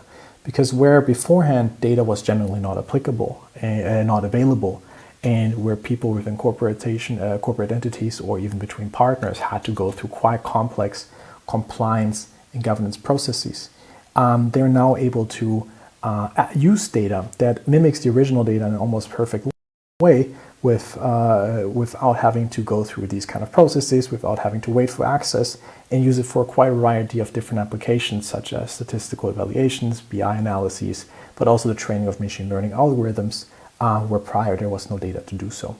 And the ability to do this, of course, then results in the idea of having quick and improved development efficiencies for the use of data, the potential to opening up new revenue streams for companies, but of course also to ensure compliance along the whole data value chain from where the synthetic data is used for further analyses. So this was an overview of the methodology of synthetic data, which ideally in our perspective serves as a very good alternative and a very viable alternative to traditional approaches to anonymization, because it actually combines the ability of protecting data on the one side, but also ensuring the use of still statistical relevant information on the other side. Thank you very much.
Hi guys, and I'm back for the Q&A with Sebastian.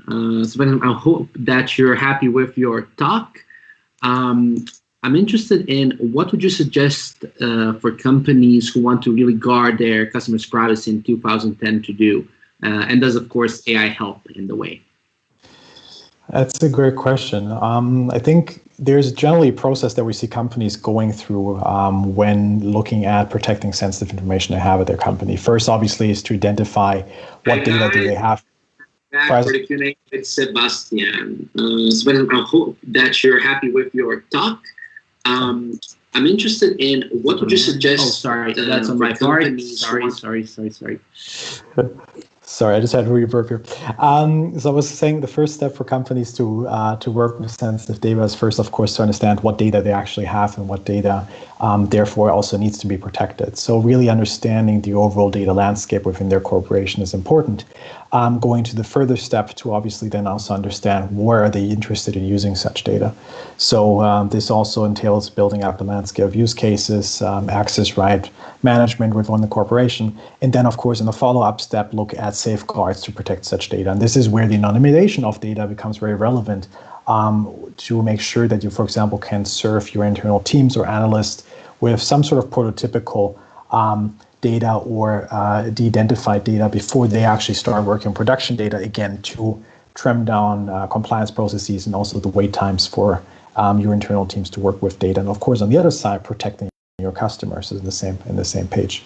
And as presented during my talk, AI can definitely be valuable here because the use of models or generative models to mimic an original set of data for the exploratory use and the prototypical use can definitely be an interesting application. Question that we have from Dustin Roberts. Do you think that with the use of methodologies, we can get rid of original data later on when the customer no longer wants to share their data? Unfortunately, it's not a black and white answer, because obviously data can be used in a very different, a lot of different shapes and forms, right? If you're interested in direct approach of an individual, you obviously need you need the actual data itself. Now, if you're interested though in understanding more overlying patterns, such as customer clustering, or also understanding general trends within your customer base, the use of anonymous data is highly advised, because you have the ability to really work on data even after it has been revoked by the individual user. Again, very much considering that we have data sovereignty nowadays with GDPR, in an ideal world, at least if it's well enforced, where users have the full control of their data, and therefore it still is able to, or the companies will still be able to bridge the user and understanding of users without knowing who the particular person would be by using anonymous data. Awesome. And last question from Marcus Norderton. I hope I had your last name correctly. Do you see the data becoming anonymized and committed to cold storage, quote unquote, on blockchains going forward to compensate for retaining all this data? Quite honestly, unfortunately, I'm not the right person to ask in this case. My knowledge of blockchain technology only goes so far. I can imagine there are a lot of exciting use cases in this domain, but it really depends, again, probably hardly on the use case, amount and complexity of data, as well as the overall infrastructure where it's stored. Well, initially, maybe afterwards, a blockchain easier, but again, unfortunately, I'm not the best person to ask this. Okay, cool. Awesome, Sebastian. Thank you for the Q&A, and sorry, guys, for the sound on my part. See you later. Ciao. I appreciate it. Bye. Thanks. Thank you so much once again. And I think it's time for a game. We haven't played any games, and I love playing games. If you've ever seen me before hosting a conference, you know I love it. Now this time, obviously, we're not in real life, so I can't play a real life game. But what I want you to do is, wherever you are, I want you in the comments to just use your favourite emoji. Pick a weird one, and let's see who's got the weirdest one, and let's comment about them. Anyway, moving on, we've got our next speaker, Ihsan, who's the product manager for the Investments AI team, which is a centralised artificial intelligence team within AIG. He joined AIG in April last year and currently leads a product team of machine learning scientists, natural language processing scientists, data engineers, and developers to create and deliver AI products to be used within the investment team. Prior to this, he co-founded an electronic trading startup that used AI to provide prices within the corporate bond markets, and has previously worked on the fixed income credit desk at Goldman Sachs and BNP Paribas since 2007. Let's welcome Ihsan Yousefzadeh.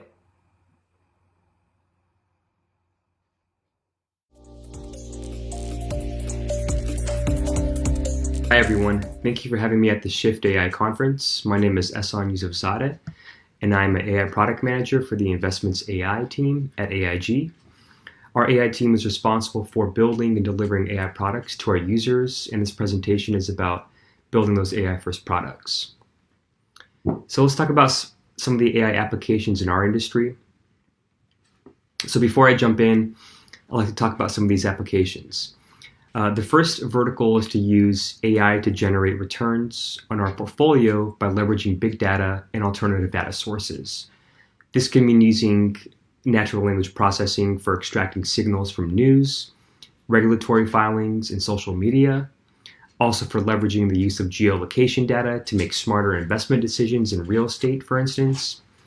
These methods and data sources can complement the investment decision-making process across the entire portfolio. The next vertical is for improving content distribution by better understanding investor preferences in real time to more effectively manage and tailor content to them. This can mean using AI-enabled intelligent dashboards to adopt every interaction that advisors have with their customers to make critical information accessible on demand. The next area is for managing risk across compliance and legal. This can mean using AI to monitor and detect suspicious client activity, and for legal, using AI to review legal contracts for impacts related to regulatory and market changes. And lastly, use AI to continually improve the efficiency of operations by enabling AI as a service across the entire value chain. So now let's talk about the actual AI product development process. The research in deep learning has grown exponentially in recent years. Now, I'm not going to go into the technical details of each of these new breakthroughs, but the point I want to make is that each time there is a new breakthrough in research, a new opportunity opens up for its applications, and thus new products can be built to serve our customers. Additionally, each of these new breakthroughs can lead to greater performance of existing models that power existing AI products.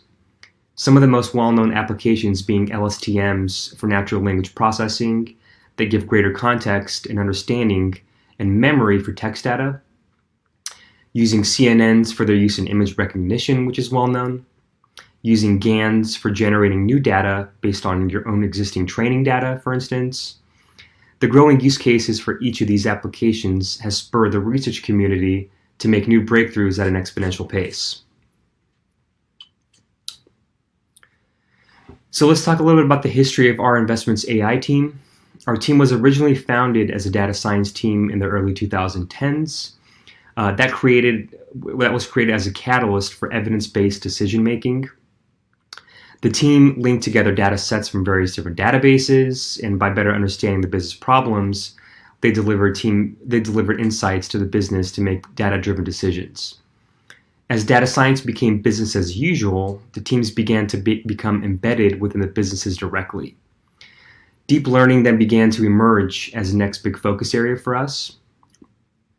And that is where the team pivoted from a data science focus to delivering AI-first products focused. And this is the culmination of user-centered design, research in the advancements of AI, and product development. So you might be wondering what it means exactly to be an AI-first product. AI-first products mean that there is a business problem that the users have, and the best solution for that problem is AI. And therefore, an AI product is developed. So one of my favorite quotes from the great Henry Ford is, if I asked people what they wanted, they would have said faster horses.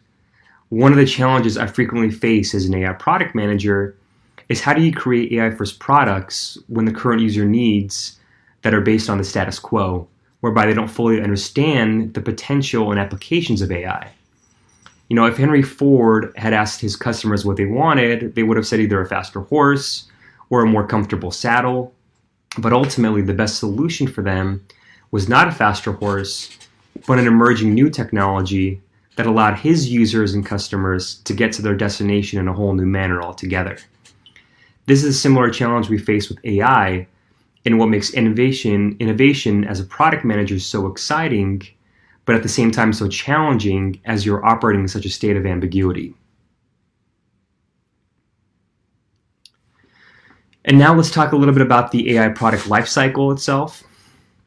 The first part is the proof of concept. It first starts with an idea that you have that you think you can solve a business problem in a whole new way. The next part is a research phase, asking questions such as, what data sets are available to us? What are the most appropriate models that we can solve this problem? What are the latest areas of research that have been done in different industries that we think can apply to our problem? The next part is the validation. Does the performance of our model sufficiently meet the expectations of our users? And after that, we get to the design and build phase of the proof of concept, addressing questions such as, how do the users interact with our proof of concept, for them to vet it out themselves to see if this does indeed provide them with the value proposition? What improvements can we make to satisfy those needs based on their feedback? Does this mean that we need to improve the recall or precision of the model, for instance? Does it mean we need to get more data or different types of data sources? The proof of concept phase is a critical part in the product development process, as this is where you can get the most insight upfront as to what the value of your product would be for your users. And if you fail in the proof of concept phase, you need to fail fast and move on to the next idea that you have in your backlog, because if the product fails at a later stage, it becomes much more costly. And this is why the proof of concept phase is so critical. So once we have created a proof of concept that has established the appropriate product market fit, we then graduate from a proof of concept to a minimum viable product for our users. And after you've launched your MVP, the next phases are to make continual improvements of the product based on your user needs. Now let's talk a little bit about the available product metrics in the product lifecycle. In the beginning stages, you're operating in a state of ambiguity, and the only information you have to better understand the problem space is dissecting the user process itself. You need to dive deep into understanding what the day-to-day activities are of the users, why they're spending the most time, where they're spending the most time, and what are the various pain points that the user has with their current existing workflow and the solutions that they're currently using. After you have the solution that can best solve those user needs, you then begin to acquire more qualitative data from your users. And this can be either from user interviews, customer surveys, etc. And as the product launches, you then begin to acquire much more quantitative data to make improvements to your product.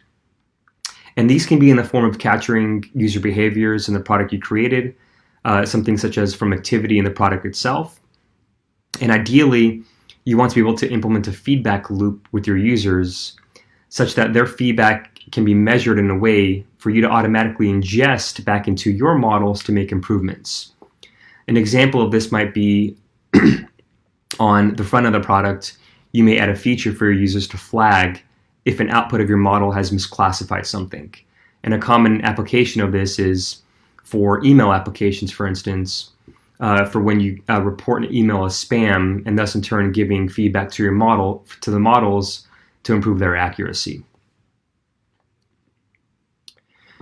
So beyond the MVP, so after you've had a successful proof of concept and you've had a successful MVP launch, the next phases are to generate value for your customers and users, and to get to the point where your product now becomes business as usual for your actual user base, to the point where it's so ingrained in their day-to-day workflow that they cannot live without your product to make their lives better. So now let's talk a little bit about the AI product types and the teams behind them. So AI products vary in size and form, and each tier of products requires a different product team composition. At the top tier, you have full stack AI products, and these are end-to-end solutions delivered to your customers.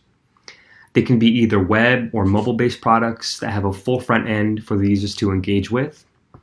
And due to the nature of these products, a much larger team is required to deliver these.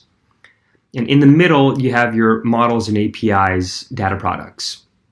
And these products are typically APIs delivered to your users that are used as inputs into another application or model that they may be using. And in this tier, we may just develop our models on a given data set and output the results of our model via a data product through an API to our customers. And given that these products don't require a front end, they have a different team makeup as compared to full stack products. And lastly, the bottom tier is staff augmentation. And these are not technically products, but more AI consulting to support the business. And as I had previously discussed, this is where the team had first originated from until we progressed to an AI first product organization as represented with the other two tiers. So let's talk about the full cast behind AI first products. So on the left-hand side, you have your AI scientist, and they typically have a PhD in machine learning or natural language processing and are responsible for creating our models and researching the latest applications in the research community and also for publishing our own research. Next, you have our AI engineers who typically have an advanced computer science degree with experience in machine learning. And they are responsible for taking a model from our scientists and bringing it into a production level quality and performance. Next, you have our data engineers who are responsible for creating our databases and those requirements for the databases. Next are back-end developers who are responsible for creating the services that power our tech stack. Next, we have our front-end developers who are responsible for the front end, whether it be web or mobile, that are based on our designs. Next, we have our UX and UI designers. These are typically our product designers that design the front end based on a user-centered design approach. Next, we have our strategy and business analysts who are responsible for researching the business and user problem and assisting the product teams on gathering those requirements. And lastly, you have your AI product manager, who is responsible for the product vision, strategy, and ensuring that the products are delivered to the users. So at the bottom tier is just AI consulting and team augmentation, which is just your scientist. And at the next tier, for your models and APIs and data products, you have your team composition would be typically your scientist, your AI engineers, data engineers, backend developers, and strategy analysts, and your AI product managers. And then lastly, your full stack AI products would include the entire cast that we went through. And one important point that I want to make is that just because we have one circle on the product team doesn't necessarily mean that it's actually one person. So different product teams might have, for instance, one might have 5 scientists on there, one might have 2 scientists on there. So every product team varies in shape or form, but ultimately those that have full stack products typically have that entire cast, as we had previously talked about. So lastly, I'm going to talk a little bit about identifying the right AI product manager and what the role of that product manager might be. So what makes a great AI first product manager? It's really 3 areas. The first is general product management skills. So this is understanding, not necessarily for AI, but having those general product management skills in other technology products. The next is having subject matter expertise. This can mean either having experience in the past in a certain industry, or just someone that is able to excel and better understand the user needs through having a learning curve to get up to par on that subject matter expertise. And lastly is your AI technical expertise, having an understanding of what types of models can apply to the actual problem that we have, what are the available data sources out there, what do we need to do with that data to prepare it properly, to input it into our models, and understanding the entire kind of workflow for the model development process.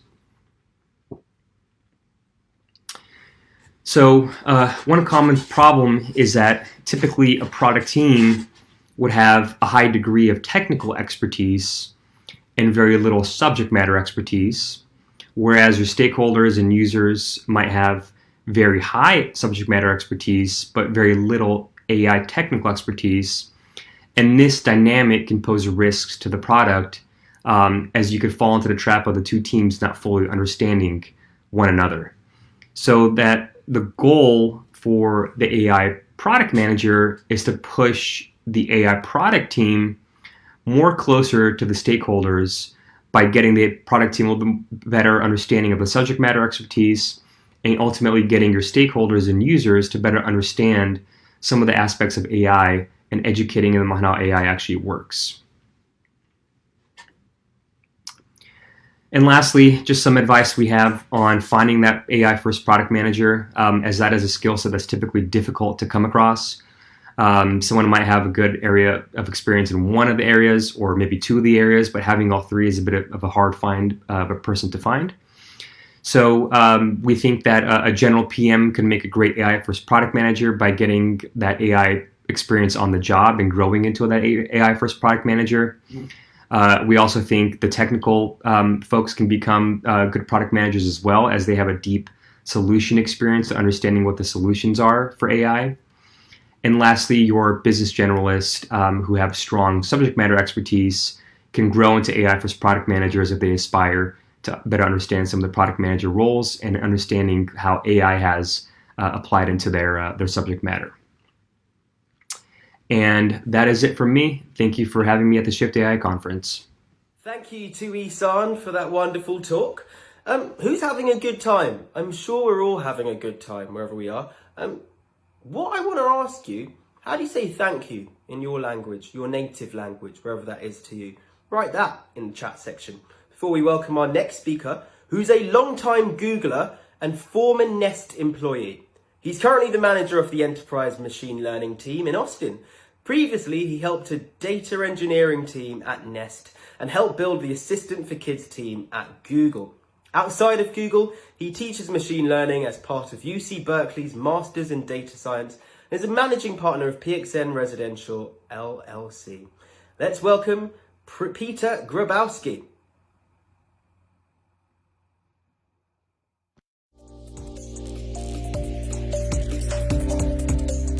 Hi, my name is Peter Grabowski, and today I'd like to talk to you about how we've embedded AI and machine learning in Google's enterprise space. First, I'd like to give a little bit of an introduction. As I mentioned, my name is Peter Grabowski. I'm currently the Austin site lead of the enterprise AI team at Google.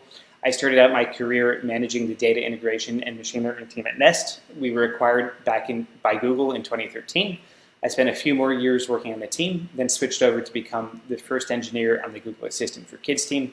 It might not surprise you to learn that the Google Assistant for Kids team is focused on making the Google Assistant better for kids, using a combination of machine learning and natural language processing. After that team, I switched over to my current role now, and on the side, I also teach machine learning as part of Berkeley's Masters in Data Science. You all know that Google uses AI in a number of applications, consumer-facing and otherwise. Many of these teams featured have their own independent research units, including Google Proper, Waymo, and DeepMind. However, today we'll focus on something a little bit different. Instead, we're going to take a look at what our team does, which is help power the enterprise or the business of Google. So we will start out by sharing some of the types of business challenges we're using AI to solve at Google. Hopefully, in sharing some of these, you'll see problems or challenges similar to the ones that you're facing and be able to take some of the solutions that we've suggested and apply them to your own space. We'll also talk about how we've built an enterprise AI team at Google, in case any of our learnings are interesting for you. And finally, we'll discuss some considerations or hot button issues to keep in mind as you think about employing AI in your enterprise space. First up on the list is where we're using AI to solve business challenges. So one of the most common spaces where we're using AI is in the support space. There are a number of things that you might request support for as a Googler. It could be something like an especially complicated benefits question. It could be something like flagging that the coffee machine is out of coffee, or it could be something of a technical nature like your laptop security certificate needs a refresh. In each of those cases, you file a ticket, which is wonderful to have a unified solution. However, as you can imagine, with all of these different things that we use tickets for, getting the right ticket to the right person at the right time becomes quite a challenge. You can imagine staffing a whole team or a whole department full of people whose job it is to sit and wrap tickets all day. And in fact, that's what we've done in the past. However, our team took a look at this problem and said that really it looks like a multi-class classification problem. You have a set of incoming features, you have your incoming tickets, and you need to produce a label or a classification for them. There's one wrinkle in the space, which is that out of the box, many machine learning techniques don't work on natural language. Thankfully, we're able to use some of the most recent research, things like BERT or ExcelNet, that have come out of Google to take that free text and transform it into an embedding or a vectorized representation, really just a string of numbers. Once we have it in that vectorized representation, we're able to apply many modern machine learning techniques to help do that classification, saving hundreds of hours in the process. There's also a question of once we get it to the right person, how do we solve it? It might not surprise you to learn that frequently the same question is asked again and again. And since we can see patterns in the data set, there are ways that we can suggest ways to automate the ticket resolution. So there's two things that go into this. First is a set of tickets, a historical database of tickets. The second is this set of answers, whether the answers come from knowledge bases or support articles, or whether the answers come from the tickets themselves and how they were resolved. Once we have those two sets of information, we can use a technique known as dual encoders, which are ways to take two different types of data, like questions and answers, and put them in the same embedding space. And from there, it just becomes a nearest neighbor search. So that we can take a ticket or a question and find the closest neighbor or answer in this vector space. And that's frequently the easiest way to solve the problem. After we have this information, after we have the most relevant ticket or the most relevant knowledge base article, we can do a couple things with it. If we're interacting directly with the customer themselves, we can surface that knowledge base article to them. If we're working with them through a liaison, through an intermediate like a support agent, we can surface that article to the support agent so they can have access to it without needing to go and look it up. Finally, the holy grail in the space is frequently virtual support agents.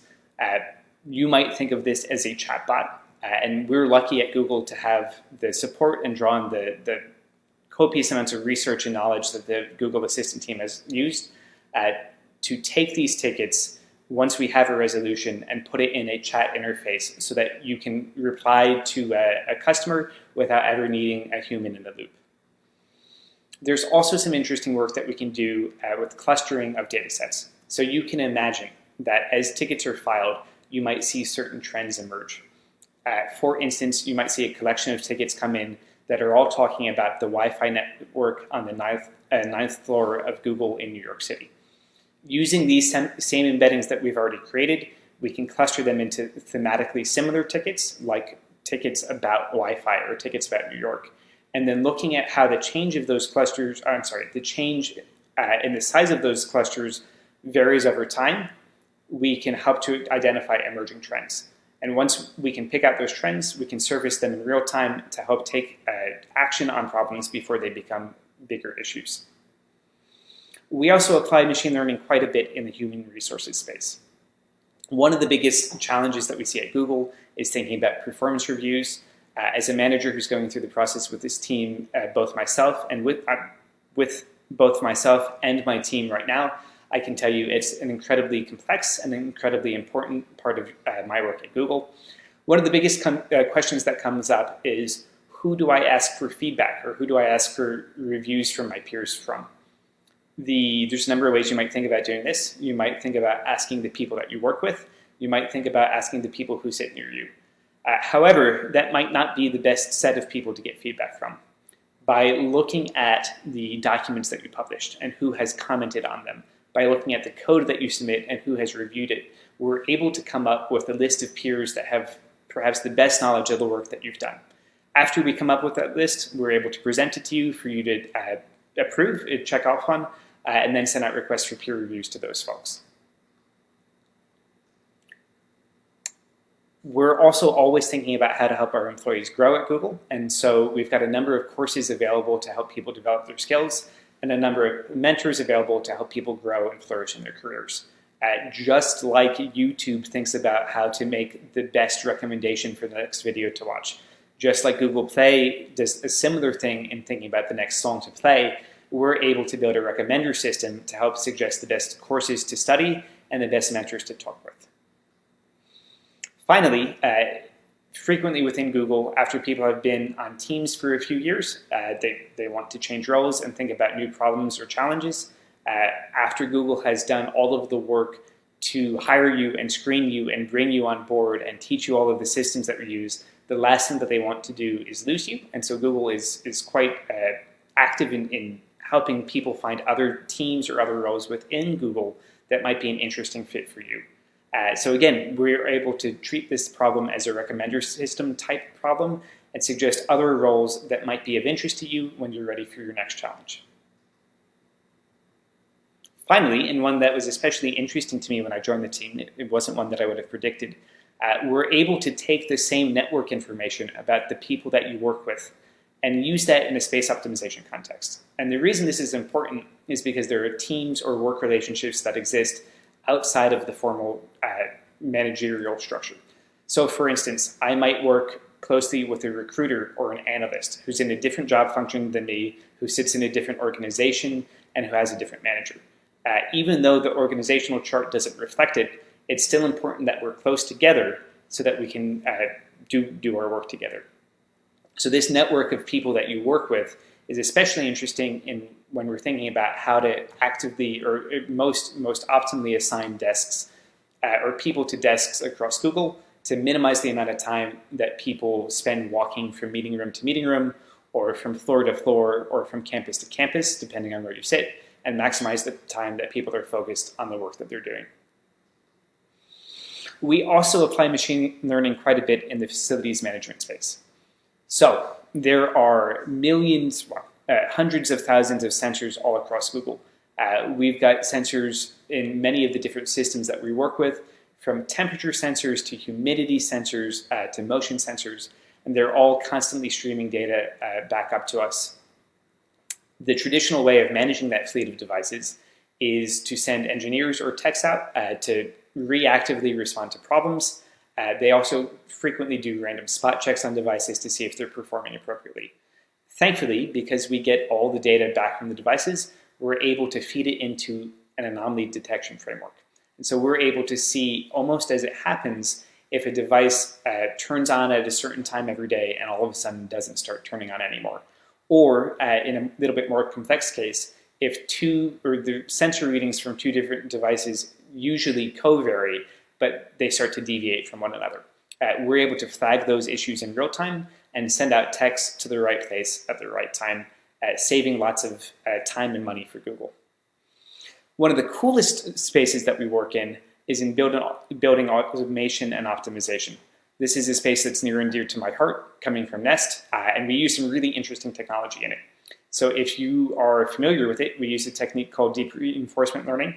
It's the same powerful and flexible technique that underlies the agents behind AlphaGo and AlphaStar, which respectively are the Go and Star-Crash playing models out of DeepMind. And in this case, we use it to help optimize the heating and cooling of our buildings at Google.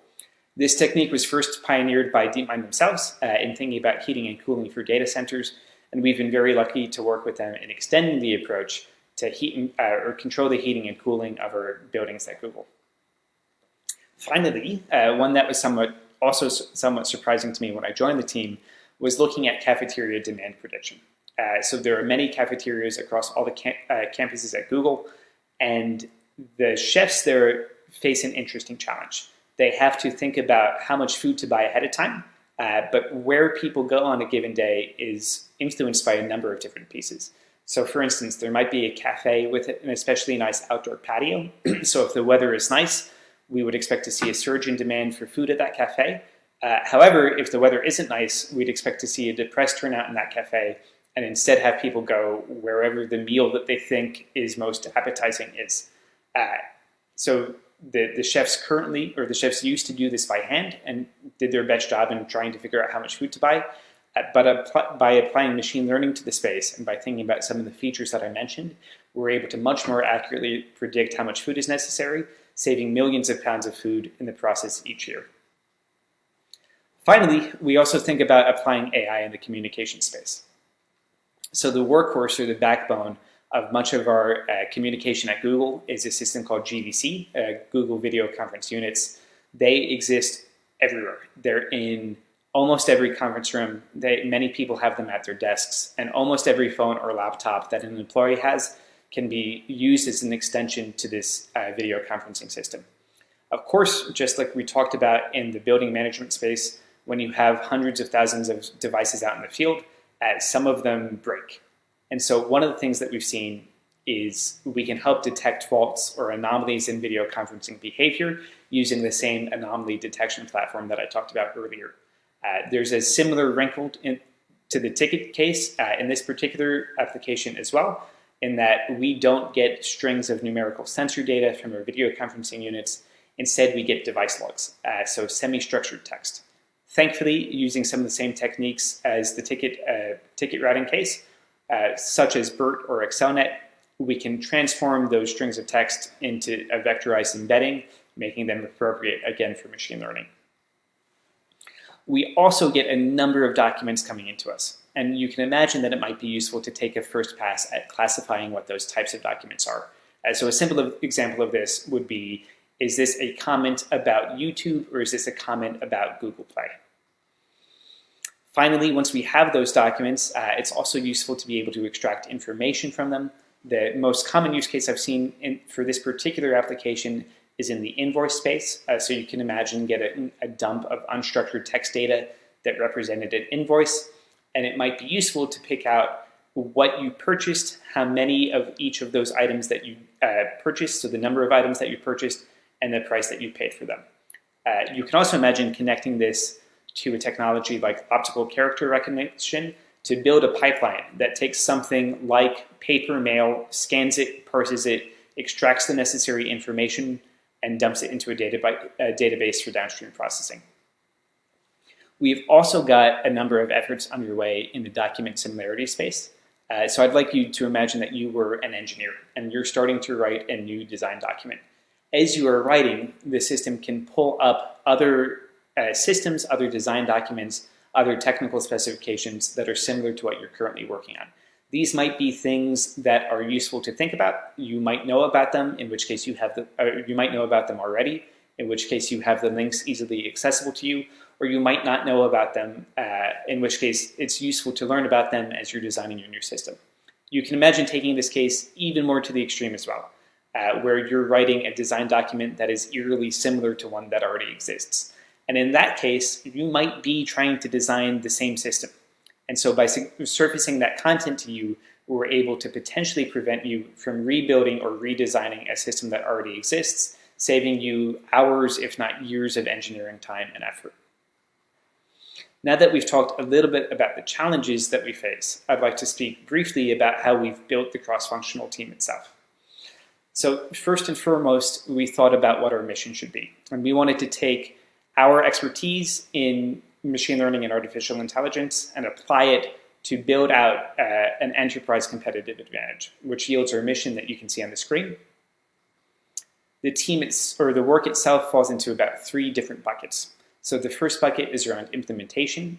We work directly with business units, or in some cases with the engineering teams associated with those business units, to help scope out the most interesting AI applications and the places where we can save the most time and the most money for Google by a proper application of machine learning. We also focus quite a bit on empowering other Googlers. So I mentioned earlier that I teach machine learning at Berkeley. I also teach a similar course at Google itself, so that everyone from project and program managers to recruiters, lawyers, and engineers can learn more about machine learning and how best to apply it. This allows us to magnify the impact of our team's work pretty dramatically. And finally, we also spend quite a bit of time on research. And so that falls into 2 different buckets. One is the team itself does do quite a bit of novel research. There's a few PhDs on the team that help in that area. The second is we also act as the liaison between the business units and the research arms within Google. So as I mentioned before, Google Research, Waymo, DeepMind each have on the order of hundreds or thousands of scientists pumping out some of the best new research in the machine learning space. We help teams at Google understand that space. We help teams at Google become aware of work in that space and most effectively apply it to their business needs. Talking briefly about team composition, we've got an overall lead that sits in New York. We've got 2 team sites, one in New York and one in Austin. I'm the team lead for the Austin location. We have a collection or 2 program managers and product managers that help make sure we're building for the right thing for the right people at the right time. We've got about 15 different AI engineers, all with different backgrounds. Some have background in statistics or machine learning. Others have backgrounds in financial modeling or data science. Of course, we've got a number of interns and 20%ers who help out wherever we can. Organizationally, we set as part of an enterprise infrastructure horizontal, where the charge for the whole department is to help other teams work more effectively. And finally, we end up being pretty busy. Each of our engineers ends up working on about 4 different projects at once, if not more than that. And finally, I want to talk a little bit about some of the considerations and hot areas or problem spots that we've come across while building the team and help make you aware of those so you can get ahead of them as you're building your own team. First and foremost is privacy. Machine learning is an unbelievably powerful technique.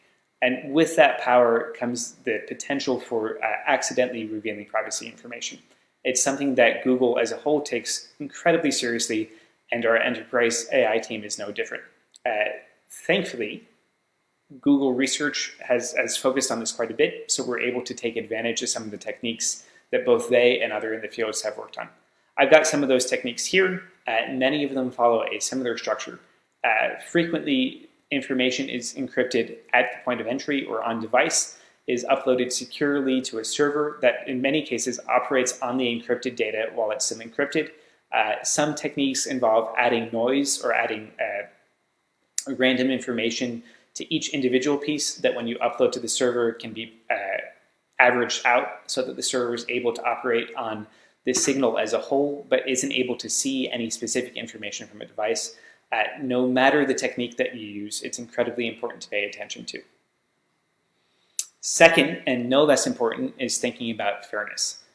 So machine learning is, like I mentioned, a technique that is unbelievably good about picking patterns that exist in data sets. However, those patterns are not always what you would want them to be. The classic example that I use with my students is that if you were to train a machine learning model with the task of predicting whether or not someone would be a scientist, and you fed it as training data all of the scientists from the year 1600 to the year 1850, it is very unlikely that that model would be able to predict that a woman would ever be a scientist. Of course, that's not the case, and of course, that's not what you want the model to be able to do, but if that's the only data that you've ever shown it, it has that bias baked into the model. Thankfully, there's a number of things that you can do, and there's a number of ways to get around this or to mitigate this important concern. Of course, making sure that your training data set is representative is the easiest, but there's a number of mathematical techniques that you can use as well. As before, I'm really proud that a lot of these techniques have come out of the research work done by Google. It's especially important in the enterprise space as well, because in many cases you're working with data around humans, and so you want to be especially sure that the processes you're using are fair processes. And finally, one of the most important things that we think about is this a notion of interpretability. And so by interpretability, I mean your ability to go back and ask the model, why did you make the decision that you made? But for something like a linear regression, this is something that you're able to do relatively straightforwardly. You can always go back and look at the coefficients of the linear regression and see why the model made the decision that it did. Up until recently, this wasn't the case for things like neural networks. They were frequently considered to be black boxes. And so more recent techniques like integrated gradients allow you to see what the model is paying attention to. And to motivate that example, I'd like to imagine a convolutional neural network, an image classifying system, trying to predict the difference between a clog and not a clog. So imagine that you present this challenge to your network, and in this image of a child on the right in the sweatshirt, it says it looks a little bit like a clog. Without a technique like integrated gradients, you wouldn't be able to see why the model thought it looked like a clog. But if we layer in a technique like integrated gradients, we can see what the model is attending to and produce something like the image in the middle. And so we can see the pixels that were most important in the model making the decision. And if you're like me and you squint at this image, you can see that the pixels it's paying attention to in the middle do in fact look a little bit like a clog. So I want to offer an easy way to get started in thinking about applying machine learning in the enterprise space. I'd like to talk for a few minutes about a tool out of Google research called AutoML, or Auto Machine Learning. It's really interesting how it works. Much of the challenge in building machine learning models is picking the right combination of features, feature engineering operations on top of those features, different model architectures, and different hyperparameters that you think about tuning. It turns out that machine learning is really good at optimizing over different possible input spaces, and the set of features, feature engineering operations, hyperparameters, and model architectures comprises a feature space just like any other, and so you can use machine learning to automate your machine learning, which is really an attractive idea for the computer scientist and me. So it's super easy to use. All that you need to get started is either a set of labeled image data or a set of labeled video data or any sort of labeled tabular data, like either a CSV or a database export. You throw that information at AutoML, you let it run for a period of time, and you get a trained and hosted model that you can start making API hits against. The performance also is surprisingly good. In a recent Kaggle competition, I think they entered AutoML and they let it run for about 48 hours. And out of a team of 75 experts in data science and machine learning, the AutoML solution came in second place. So you get some seriously good performance from it. And finally, I'd like to leave you with a call to action. So first, I'd like you to think about some of the examples that we talked about and see if there are similar opportunities in your business or on your team to apply machine learning in the enterprise space. Second, I would challenge you to build an enterprise AI team, and hopefully some of the description of the work that the team does and the composition of the team is helpful in motivating your approach. And finally, I would encourage you to be aware of the complexities in building an enterprise AI space.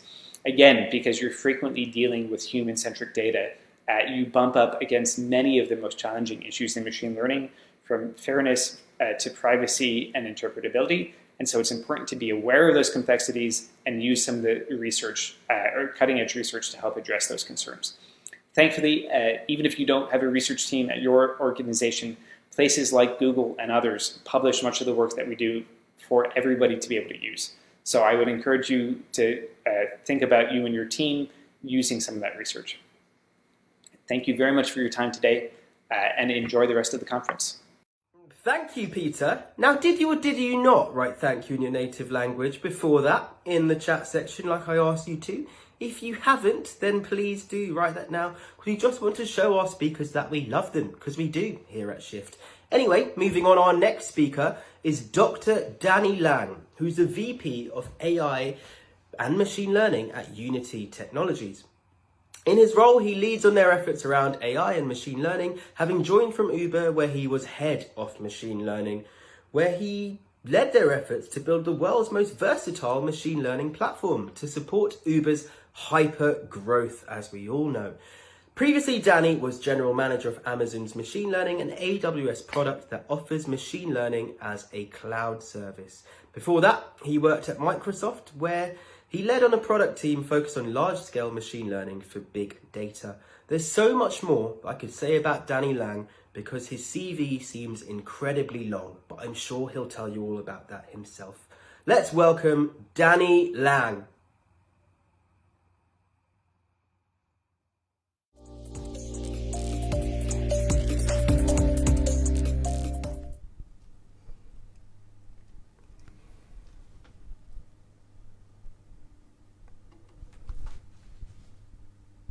Hi, I'm Danny Lang.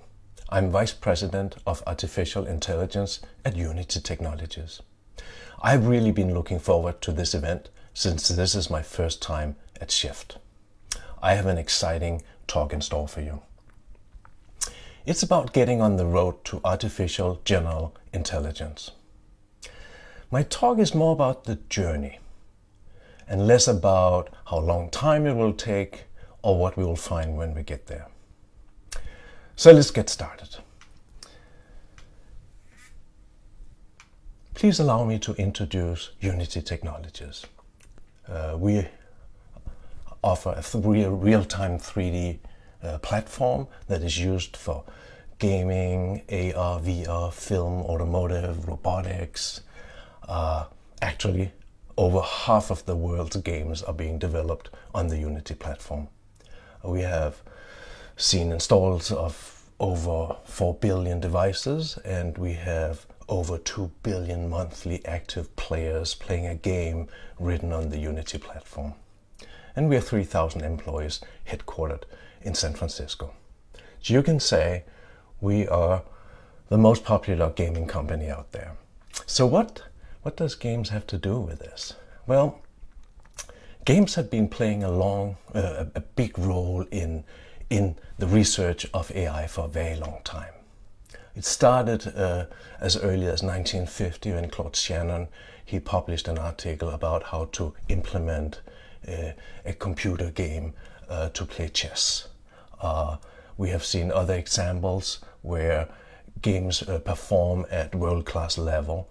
Chinook, which is a checkers program from 1989. We have seen Deep Blue when I was at IBM in 1997 when it defeated Garry Kasparov in chess.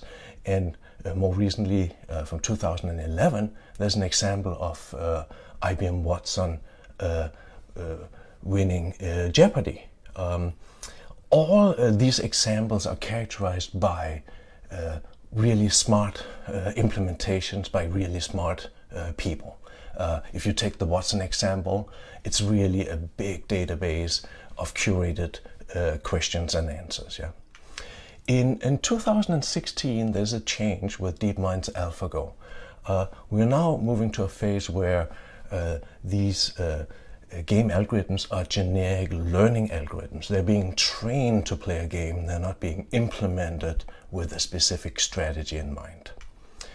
We have seen a lot of video games now being used to advance AI. We all remember the entire games, both from DeepMind and OpenAI, and a whole range of other games, including Minecraft from Microsoft. And very recently, Unity's own obstacle challenge to improve reinforcement learning. So what is it with video games that actually link them so much to AI? Well, let's ask the question first, what is intelligence? This is the dictionary explanation. It doesn't mean too much to me. So what is the real intelligence that we truly know? Well, it's the intelligence in biological systems. Let's take a step back and look at biological systems. Essentially, the idea of senses and computation in nature that allows us to consume, eat food, to get energy, to avoid getting eaten while we are trying to get food, become more abundant because no individual lives forever. We need the species to keep the species going, and we need to be aware of physics, in particularly things like inertia and gravity. Don't fall down from the tree while you're trying to pick an apple. And finally, agency, the ability to change the environment. Yeah. This is the competition, this is the real game of nature. Yeah? And what nature then did is it actually invented what you just saw here. It invented lots of infrastructure to implement the needed intelligence to survive in this game of nature. Yeah? So chemical mechanisms, cellular structures, multicellular organisms, and so on. Yeah? All these things were evolved in nature to basically create the foundation for intelligence. Yeah. So when we look at a real-time 3D engine like Unity, it's a spatial environment with a physics engine, and you have a self-sufficient ecosystem that actually pretty closely replicates the real world. Yeah. You can say that you, with Unity, have a private AI biodome. Yeah. So Unity allows you to build your own AI using a toolkit called Unity ML Agents. It allows you to build your 3D environment with a physics engine, train your machine learning models, and deploy it on a device. Yeah? So in this case here, you have trained a virtual dog, go fetch the stick.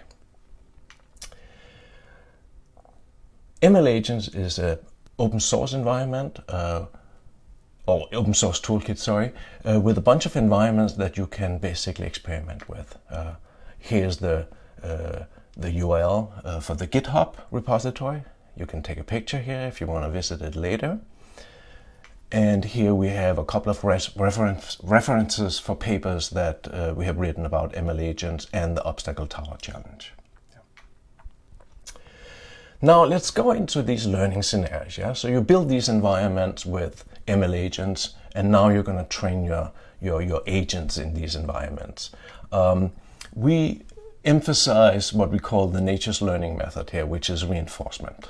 It's basically observing the environment around you, taking an action, and reap the rewards or the punishment, the negative rewards from that. Yeah?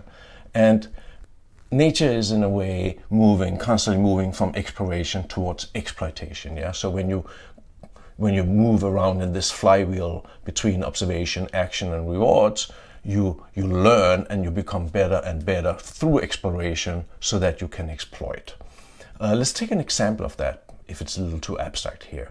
At Unity, we wanted to to figure out if we could teach a chicken to cross the road from scratch, from tabula rasa. So using a generic reinforcement learning algorithm as I just described.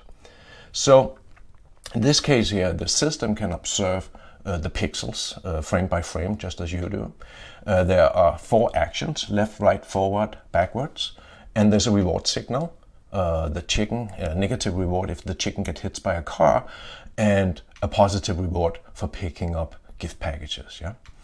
Now let's look at this video. It starts from scratch. The chicken has no idea, the algorithm has no idea, it's just a learning algorithm.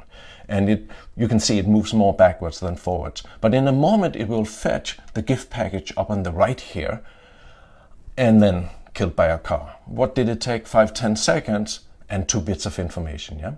After half an hour, you see the chicken actually gets pretty good at picking gift packages and avoiding the cars, at least for a few seconds. Yeah.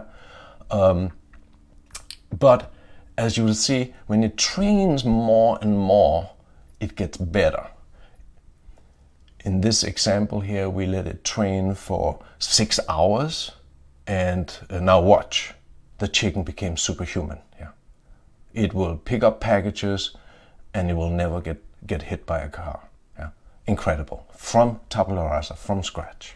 Now, let's go in and look at some specific scenarios that you can play out with ML agents. So let's take control learning. Here you actually have 4 legs, so it's 8 joints that need to operate in coordination to move forward. Using reinforcement learning, these quadrupeds, they basically learn to walk. Yeah? Here's a humanoid. Think about a small child, 12 months old, learning to stand. There's a lot of joints. And again, here's an example of reinforcement learning, trying to learn to coordinate those joints to remain standing. Yeah? Or walking, for that sake. Let's look at some other very well-known learning approaches that we as humans recognize. So let's talk a bit about curriculum learning. So in this case, I want the blue agent to jump the wall. When the wall gets too high, it needs to use a tool, which is the orange box. It needs to push the orange box next to the wall and use it as a stepping stone. Yeah. We have found that if you use a curriculum, you start easy, and then you, as the agent graduates, you incrementally make the tasks harder. And basically, progress depends on graduation. In this example here, you can see how curriculum learning, which is the blue line, basically learns faster and learns better. Whereas if you just throw the computer in the deep water and give it the most difficult challenge from the beginning, it takes a very long time to learn and doesn't learn very efficiently. So take a look at this example here. Pretty impressive. The blue agent learns to push the orange cube next to the wall to use that as a stepping stone. Look, incredible. It's really using the cube as a tool.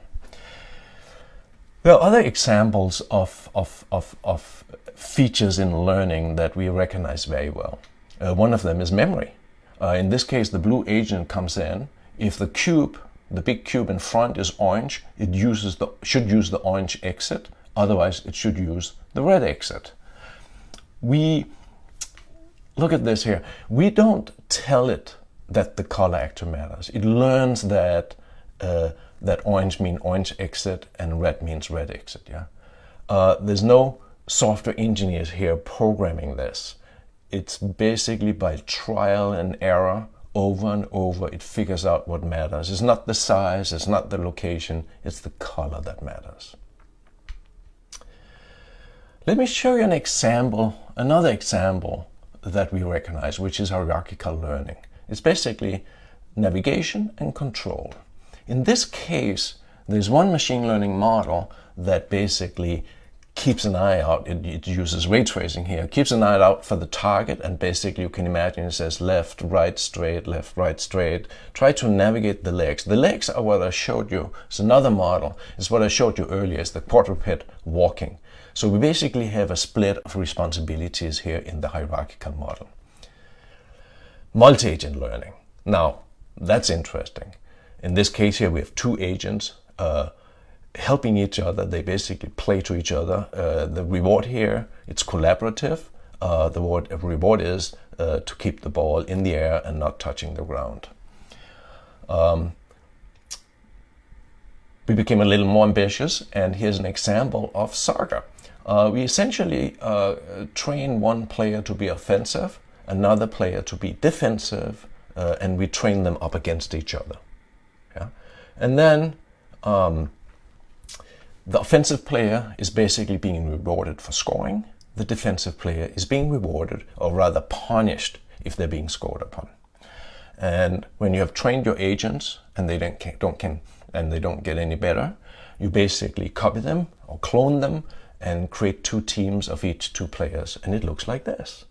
These guys are playing against each other. Notice how the defensive player became what we recognize as humans as a goalie, and the offensive player become more like strikers moving around. Yeah. Let me show you another example where we don't assign roles to the players. So here the two blue players are playing against the two purple players. Notice that whenever one player from the same team, so whenever one purple player goes up, the other one sticks behind as a defensive player. But now look, they switch. When the other one moves up in an offensive move, the other player moves back in a defensive position. Very interesting learning from scratch. It's nothing that we programmed in here. Let me show you another example of 2-on-1 soccer. So people who play soccer will recognize this as a drill.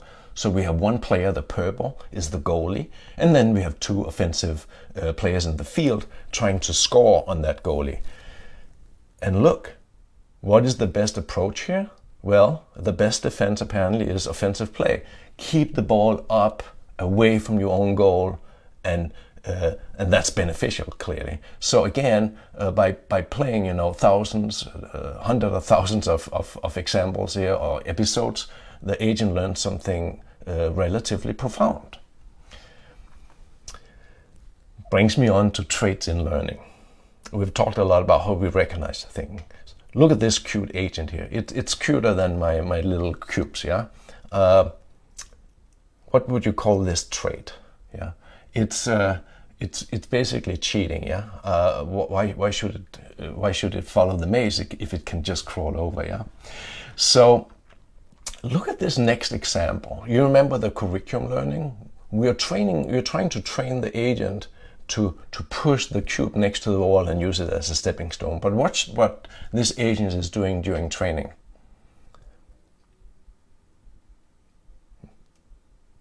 Yeah, now watch out.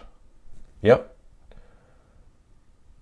Just like an animal, it will find the path of least resistance. Clearly there was a bug in the environment here because it allowed the agent to just run around the wall, yeah? So you fix that, you fix the environment, made it more restrictive, and the agent will have to learn to use the big cube as a tool, yeah? But even in computers, we see cheating. Now, this brings me on to extrinsic and intrinsic rewards. A very, very interesting concept. Extrinsic rewards are, in the gaming world, things like capture, achieve, collect. It's specific to the environment. And we think of it as humans as sort of the getting rich concept. You collect points. There are intrinsic rewards in nature as well. We haven't talked much about them. Examples come from related to curiosity, impatience, patience, happiness, love, empathy, and so on. Nature invented these intrinsic rewards because they're beneficial. They're specific to the agent, not the environment. It's something personal. And we call those the getting happy rewards. Yeah. Now, let's cover this a little deeper. There are known limits to standard reinforcement learning. When you have very sparse reward spaces, like I like to compare them to Agatha Christie event chains. It's ridiculously improbable scenarios. like this. We want the agent to enter a house full of rooms. In one of the rooms, there's a button. It has to learn to push the button, and a pyramid will appear. In another room, it will have to tumble the pyramid to collect the extrinsic reward, which is a gold cube on top of the pyramid. Yeah. Random exploration will not work. It's just too improbable that the agent will randomly learn this sequence. Yeah. So we have to favor agency over randomness. And the key lever we have here is nature's fantastic intrinsic rewards. Basically what we did is that we tried to define surprisal or curiosity in a mathematical sense. And the magic is right here. It's the reward. Normally in machine learning, we want to minimize the error rate. We want to make as good predictions as possible. Yeah. But in curiosity, you do the opposite in a sense. You try to figure out what you know the least about, to explore that first. Yeah. Let's see how that works out in an agent example. Here you have an agent in the room, in the house with all the rooms. Clearly, random exploration is not leading to anything here. You can let this agent try for 5, 10, 15 million episodes and just won't learn it. So let's try to turn on curiosity. We're not turning on the extrinsic reward, the getting rich reward. Yeah? We'll just see, what will a curious agent do? A curious agent is moving from room to room. Yeah? It will always try to explore another room. And it gets really curious here around what these piles of rocks or pyramids are doing. Yeah? And it figures out that if it actually hits them, something is going to happen. Yeah? Okay? Looks interesting. Now let's turn on the extrinsic reward. Yeah, it's curious and it tries to get rich. Learns to push the button. Now it's looking for the pyramid with the gold cube. There it found it. It knocks it over and come on, turn around, and there got the cube. Next episode, push the button, and so on. Yeah, you see, it becomes a much more efficient agent by using the concept of curiosity. Well, that is until you put a TV in there. You have the so-called TV trap, because the TV will always show something interesting and something new, and the curious agent will get stuck in front of that TV. So no solution is perfect. Let me take an example here from the gaming world. An NPC, it's a non-playable character. What we did is that we basically implemented a virtual robot dog, a robo-dog, or puppy if you want. We put it in training camp to train a machine learning model for it to learn to walk, run, jump, turn, whatever it has to do to move around. So all the animation is trained, is learned from scratch. The rewards function is very simple. It's return the stick. By returning the stick, that's the only way the puppy achieves a positive reward. Let's see what comes out of this. Here we have the dog, the stick. I throw the stick with my mouse here, so throw it, and the dog will run after it. The animation is not perfect, but it's not created by human hand. It's basically a small virtual robot here who learned to move. Whoops, it's not perfect, yeah? And he constantly tried to pick up the stick. I tried examples where I actually moved the stick left and right repeatedly in an attempt to see if I can get the dog to tumble. And once it happened to me that the dog basically grabbed the stick from me, which is actually what a real puppy would do. The rewards function here, or the desire to reap the rewards, are so high that it will do anything it can to get that stick so that it can return it to me. Yeah. So let's get back and talk a bit about how to get on the road to a greatly improved AI. Biology has a great trip in store for us. As you probably already can feel from my talk, we are looking nature over the shoulder. Yeah? We are trying to get inspired by looking at nature. And I'm going to show you a number of very specific areas here that is worth exploring. The first one is attention. It's basically, instead of seeing everything 360 around you, what if you only focus on what matters? Yeah? Nature developed this property to save energy. Yeah? We focus with our eyes on something and we don't see what's behind us, we don't see actually what's next to us. That's basically to limit the need for processing power. Yeah?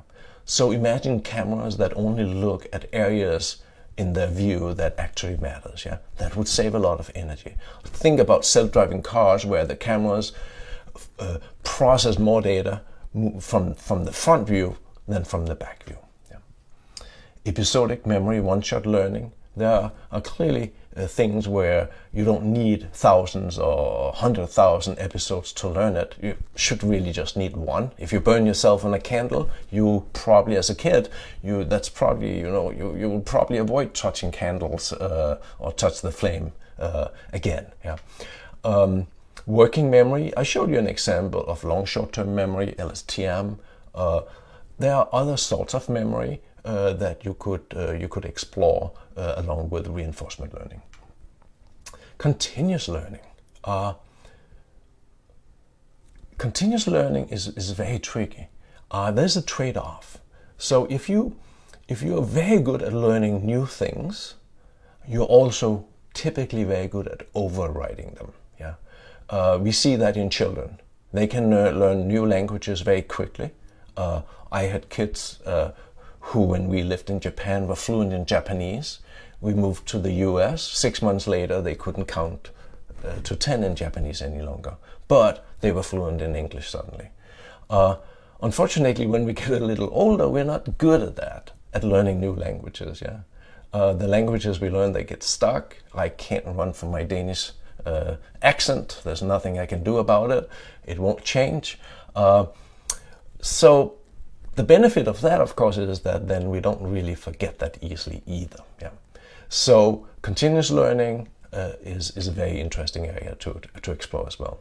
Imagination, think about dreaming. That's really like running simulations. Yeah. And finally, we talked a bit about agency, intrinsic values. This is something that is a high potential area for research. Nature invented a number of intrinsic rewards or values for us humans and for animals. Curiosity is just one of them. It would be a very good idea to explore more of those. And finally, decomposition, hierarchical learning. A lot of the examples I show you are single model or two model examples, but what about 3, 4, 5 or 10 models? What about 100 models collaborating to achieve something? That's the very, very interesting topic of multi-agent system and multi-model systems. Huge potential for very interesting research there. Now, at the end of my talk here, I would like to step. We talked a lot about nature and biology. I would like to take a step and talk a bit about cultural evolution, because we have humans, Homo sapiens. We have also evolved over the years. We first appeared 200,000 to 300,000 years ago in Africa. About 100,000 years ago, we tried to migrate out of Africa and we failed in doing so. Then we tried again between 45 to 70,000 years ago, and we succeeded and we got all the way to Australia. Yeah. What was it that enabled that migration? First time it failed, second time it succeeded. A lot of people believe it's the cognitive revolution. Yeah. You see the figure here on my right, that's the Löwenmensch, or the lion human, found in Germany in the late 30s. It's made from a mammoth tusk, and you can see it's an abstract object. Yeah, it's a strange figure. Yeah. researchers have actually tried to recreate such a figure here with stone tools, and they say it takes like 300 to 400 hours to do it. Yeah, so 35 to 40,000 years ago, someone did this figure. Despite having to find food, despite having to protect themselves and their loved ones against predators, yeah, they spend time creating an abstract figure. Yeah. That's an indication that something happened with humans over time, and just Homo sapiens itself here. Yeah. So let's think about this. There's no Moore's law for the human brain. Yeah. The last 100,000 years, we know from DNA that the brain hasn't really changed. Yeah. So no upgrades, no new GPUs, no magic on the hardware side, but lots of magic on the software side. So basically, what happened is that over these 200,000 to 300,000 years, emergent behavior, language, collaboration, and anticipation of other people's actions were something that evolved in our software. Yeah. And this is the potential that we have with creating richer machine learning models, creating multi-model systems and multi-agent systems, is to have these AI systems learn their version of emergent behavior, language, collaboration, and anticipation. That was what I had for you. I hope you enjoyed it. You're welcome to link up with me on LinkedIn or follow me on Twitter. And of course, I encourage you to go out and download ML Agents and play with it and create your own AIs.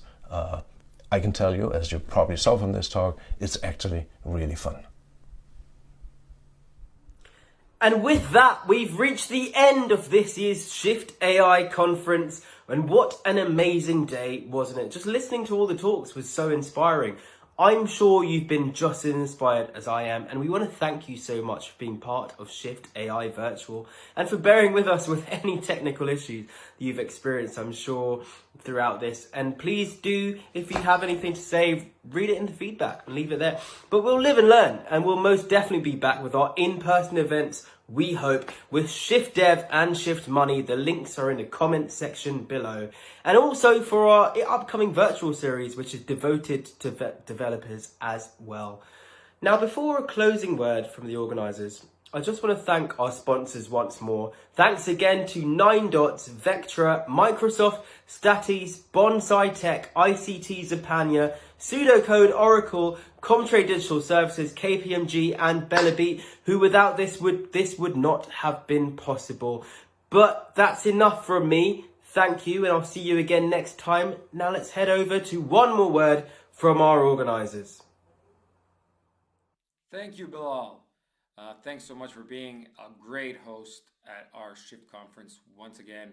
Can't wait to see you again in person, hopefully pretty soon. And thank you all for tuning in and staying tuned in this long and all the way to the end of our actual event.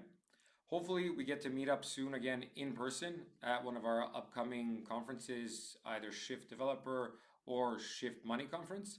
But if not, please do stay tuned because we have a new short mini series that is targeted towards developers coming up in the next couple of weeks. Also, please do keep in touch, even though this stream is now going to be turned off in a couple of minutes. Please do tweet to us, send us messages, Facebook, LinkedIn, email, whatever. We'll get back to you as soon as we can. And also with the speakers as well, feel free to reach out to them. They're really, really nice, smart folks. Hopefully they can help out. So until next time, be it in person or virtual, thank you for being part of Shift AI. Later, guys.